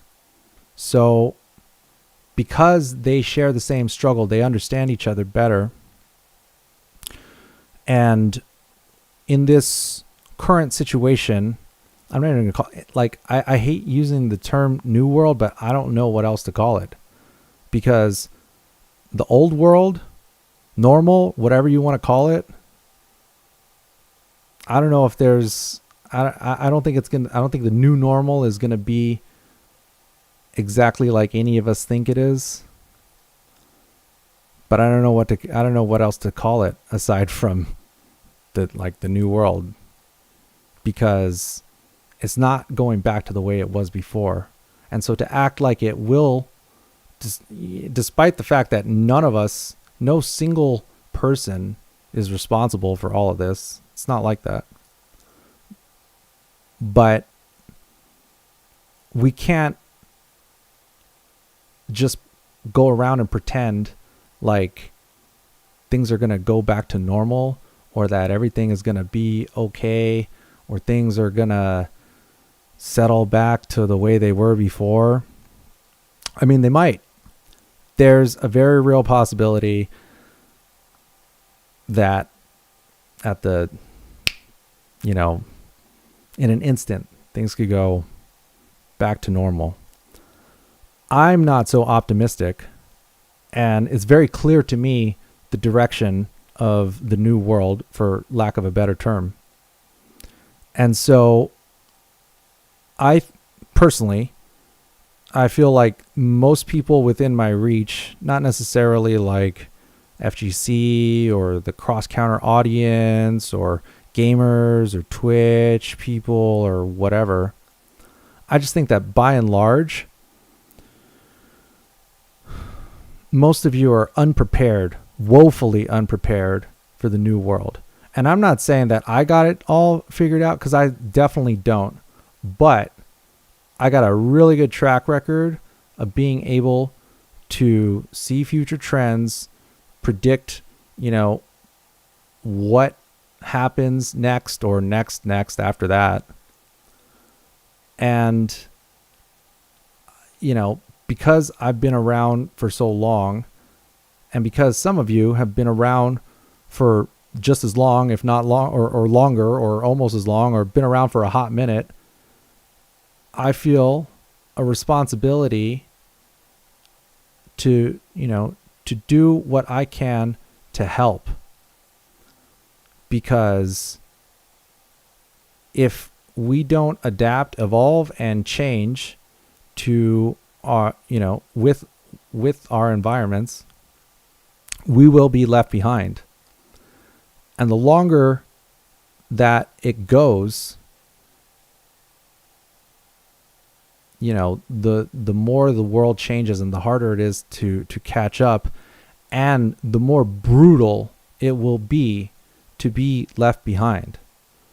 I mean, it doesn't sound,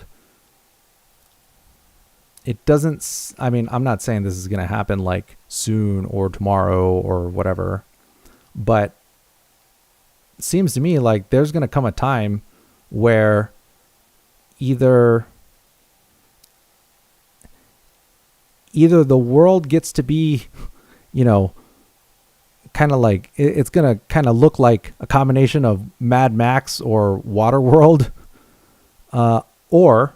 and thus there will be incentive to get off the planet, or, in a not so dystopian future, get off the planet by choice and go to the moon or Mars or travel to distant places in the galaxy. I don't know. All I know is that it seems like being stuck, having the option to leave if the getting was good at some point in the future, probably further in the future. I'm not saying this is like anytime soon. I'm just thinking like long term. But having the option to leave, if and when those options are presented, I think would be, I think that's the move for me, because I like to have options. And even if it doesn't come to that, what's still going to happen is all the shit that we've been seeing play out over the past year to 5 years, 10 years, whatever, whenever you want to start counting. But it's only going to get worse, which means that we're going to have to adapt faster, quicker, and there's just going to be more severe consequences for those that get caught unaware. 2020, it was the virus, right? Most people survived. Anybody still here survived. But some people didn't. So first, let's say last time it was the virus. Let's say, this time it's, some variant, or, they're going to keep raising the stakes. So,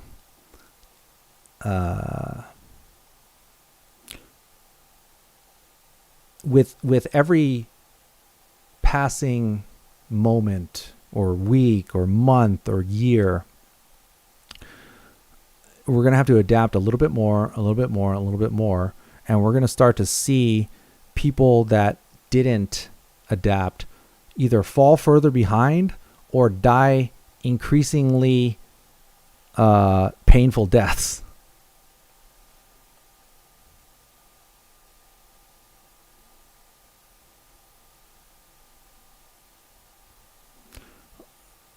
Workers being pushed out by automation, human-caused climate change, social upheaval, income inequality.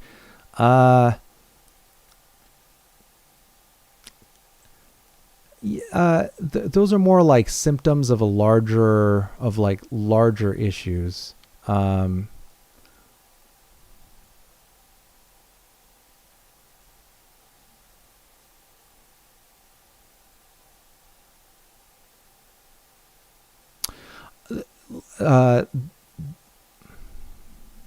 Automation, climate change, social upheaval, income inequality.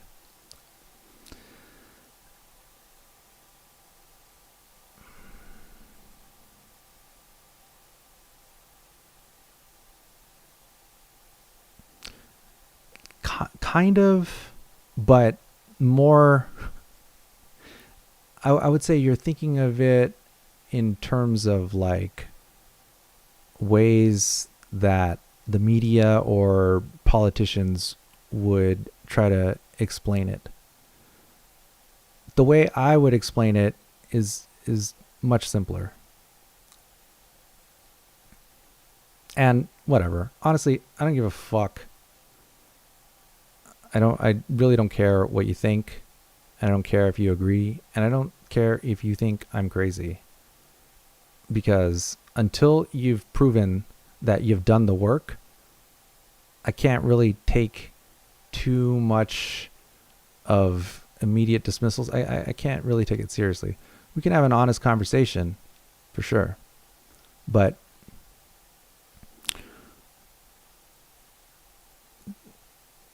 massive depopulation of the earth. Now, you might say, well, that's ridiculous, or there's too many people on the planet anyways. It's up for debate, I guess, maybe in your mind. To me, there is no debate. There are powerful forces and people actively working to depopulate the planet. Now, that might sound like complete lunacy to you, and that's fine. I don't really care. I'm trying to reach the people who can see the writing on the wall and can see that we're at a pivotal point in human history.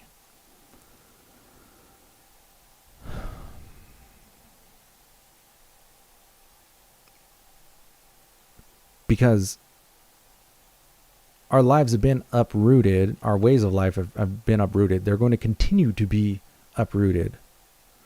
So all we can do is stand and fight and stick together. Because when you look at their plans going forward over the next 5 years, 10 years, definitely by 2030. I mean, look up Agenda 21 or Agenda 2030 if you don't believe me. Honestly, it's late. I'm tired. I've been talking a lot.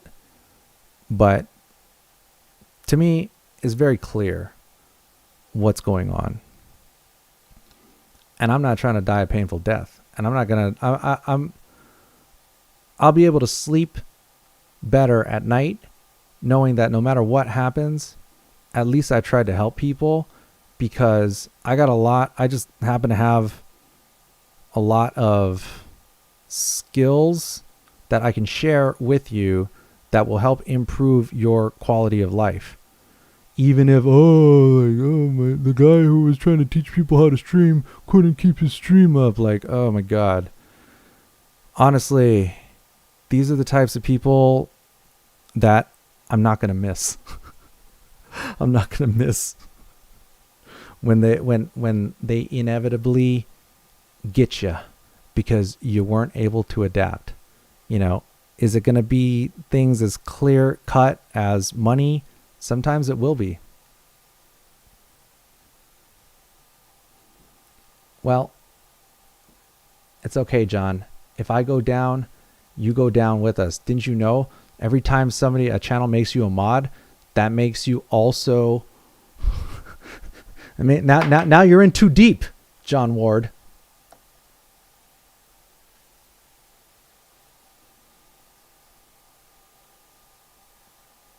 Many mass extinctions because of nature are much worse than now. You have to let nature be nature. Absolutely. This is not about nature. This is about like, this is about those that are trying to reduce the population of the planet actively. I'm not talking about like, oh, you know, Mother Nature is upset with us and, you know, blah, blah, blah, people die. I'm not talking about that. I'm talking about people actively working to kill us off.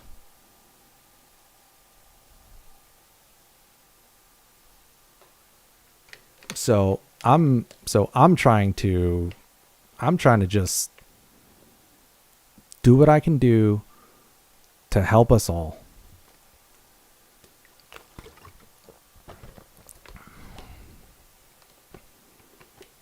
Why do I think time is running out? Because 2030 is their goal, their end date. So, you know, obviously a lot can happen in 9 years, 10 years. And I think a lot will. I mean, we are entering such a monumental change for humanity. You know, even if it's a good change, and it very well might be, for a lot of people, there's still going to be a lot of dark times and struggle ahead. And if we're headed into bad times, I mean, dude, it is going to accelerate quickly. So I just feel like because I'm a little bit older, I have a little bit more perspective. Most of you are probably really young, and that's great. And, you know, whatever. I'm just fucking old boomer gootecks. Honestly, I don't really care. I don't really care what you think. I don't really care about any of that, because the truth stands up. You can't attack the truth. All you can do is attack the messenger. But it's like they're not going to be able to attack the truth. And the longer that we go without confronting all of this head on, the more dangerous that it gets. So to me, you know, my plan is to just take care of myself, take care of those close to me. You guys happen to be like almost extended family. And most of you won't listen. Most of you will just go back to whatever you were doing before. But some of you will listen. And that's why I wanted to take the time to, you know, do a stream and show people how to stream. Was it perfect? Absolutely not. Will it get worse? Nah, it's only going to get better. I'll just keep on doing it again and again and again and again. Every time it'll get a little bit better. And what's going to happen is there'll be a small handful of you that are like, oh, okay, like cool, now I can stream. And even if it's just like one new person that's streaming, or like 2 new people that are like streaming all the time, I consider that a win. Not because streaming is the end all be all of really anything, because it's not. It's not the end all be all of making money. It's not the end all be all of anything. It's just one brick in the wall. But it's the one that seemed most straightforward and most timely to share right now. Next up on the list is crypto, and probably crypto and precious metals. Because we're in the midst of the greatest wealth transfer in human history, as far as I can tell. And hate it or love it, that's the situation. So you might as well make the best of it. And that's what I'm trying to do. And that's why it's not that I don't like playing fighting games or whatever. It's not about that. It's just that right now does not seem like the time for me personally. And you know what? Like, hey, everybody's on their own path, but there'll be plenty of time to play games on the moon, or there'll be plenty of time to play games. When all this stuff doesn't seem so right here, right now, and sinister.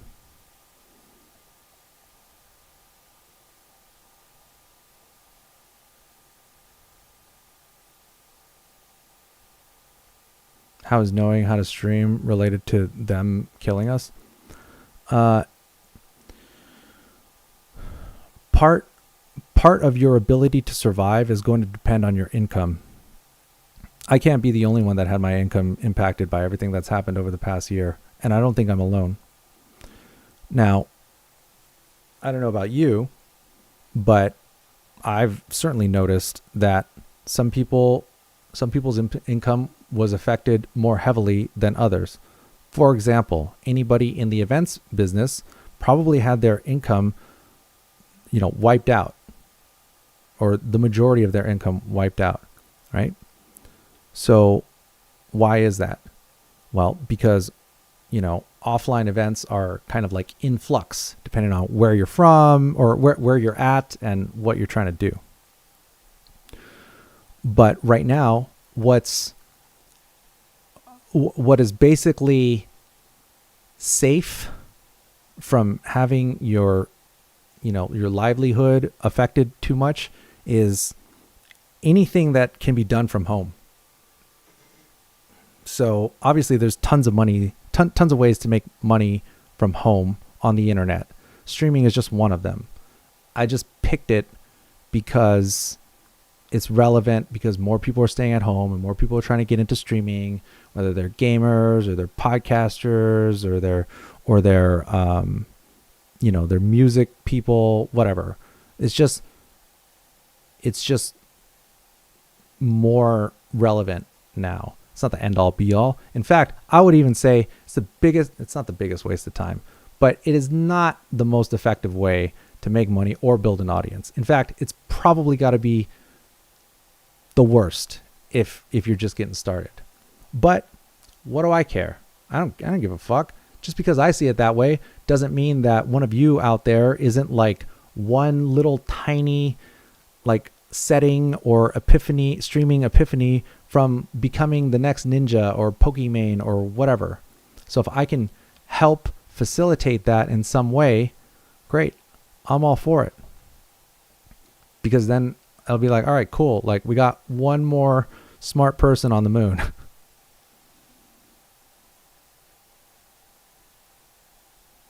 What? UBI? I mean, it's so complicated. It doesn't, honestly, it doesn't even matter, because it doesn't matter because at the end of the day, we're not really in control of that.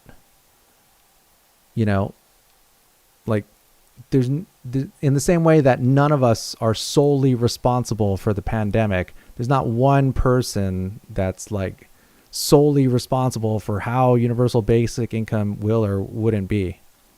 So it doesn't matter because we're not in control. What do we have a better chance of being in control of?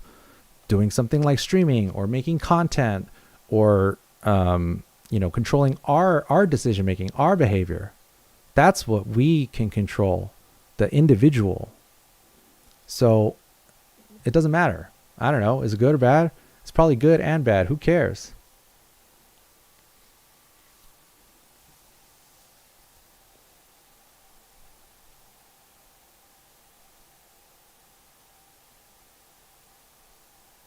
What? Gootecks wants to make you Pokimane to fight the New World Order. No. It's why okay, I'm not explaining I'm not explaining the concept properly. If we don't adapt to the new rules of survival, some of which comes down to finances and making money and making a living and not having outside forces impact your, your income, your bottom line, through learning new skills and doing new things, that can help, that can basically, help us make a living independent of what's going on outside of our environment that we can't control, then we can become more self-reliant and more independent. That's the goal.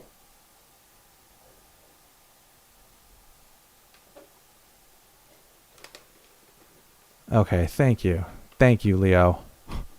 It's like I've honestly, like, you have to assume everybody on the internet is like a dog or like a child or a teenager, generally not like a smart person. So it's hard for me to tell.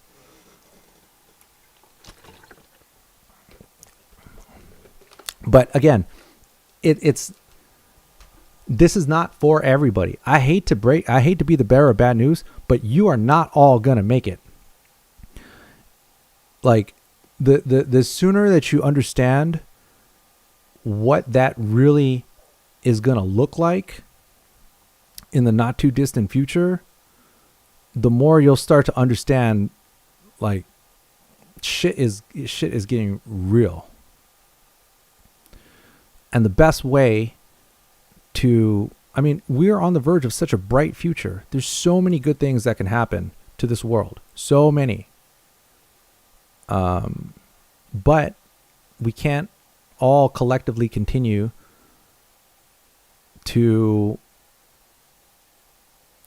use the old systems, use the old ways across the board, good and bad.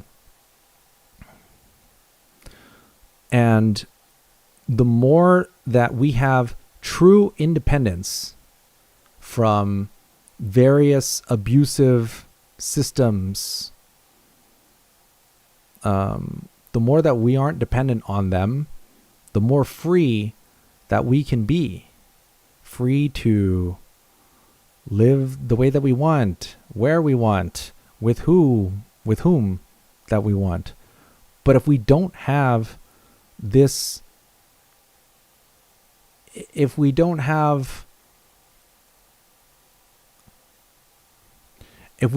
aren't active in trying to protect our freedoms and helping others to stick together and stand up, it's going to escalate. It's going to continue to escalate quickly. In fact, it's going to get worse quickly. Look how different things are today versus, a year ago. Yeah, you're beyond comprehension because you worry about money. Right. So what is one way to worry less about money is make more money, but with less effort, or make more money with more leverage. This is how, you can make progress. How does that not make sense? Like, make more money through less effort. Make more money for more independence.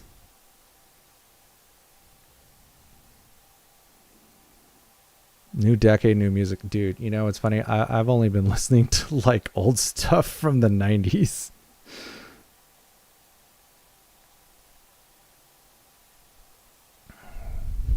If the powers that be have anything to say, only a few people will be allowed to use internet services. Great. Yeah, maybe. That's a very real possibility. If your social credit score ain't above this high, you can't, use like all the major internet services. Like, so there's Verizon, Fios, and you got Google Fiber, but you can't use either of those because your social credit score is not high enough, right? Stupid shit like that. Obviously, these are like far off theoretical scenarios, but what is that? So how do we avoid those? How do we circumvent them? Well, fuck. I guess we either gotta know the right people who are building another internet or an internet that everybody can access, or we have to have, if we had more money available, then maybe we wouldn't have these issues. More money, more influence, less problems. It's just that the stakes are much higher now. Obviously, more money and more influence was always going to be an advantage. But now we're just really starting to see the class divide get bigger and bigger and bigger. And those who deny that it's happening are going to be the ones that are most heavily affected. So, obviously, I don't know it all. I'm just trying to help. But it's pretty clear where things are going. All you need to do is like take a step back and look, do your own research, etc.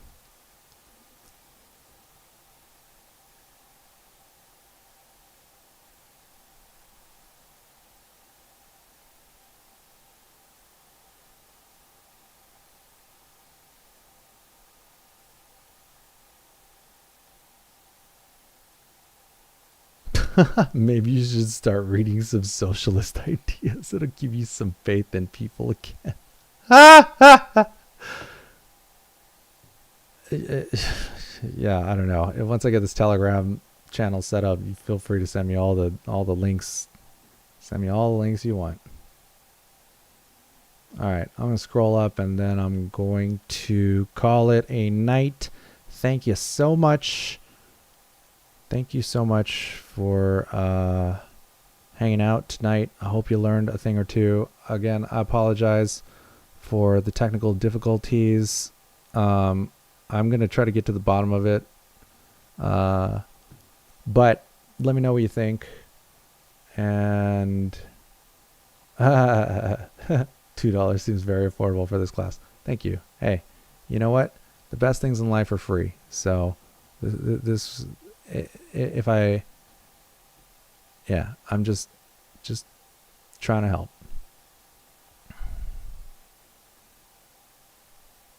Great. Thanks, John. John Ford. Well, your entertainment did inspire me to make content, so you did help me. Awesome. Mission accomplished. See, it worked, guys. It worked. Out of everybody that came through tonight, there was one guy who's on the content game now. It worked. I'm going to look and see what the archives are looking like, and then we'll post appropriately.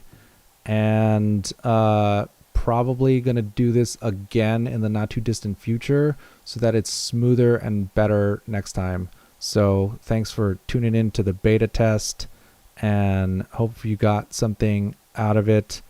And if not, that's fine too. There's plenty of other better things going on the internet right now. So thank you so much. I'll see you guys next time. Later. Oh wait, fuck it. There we go. I'm gonna change this. Be right back to see ya later.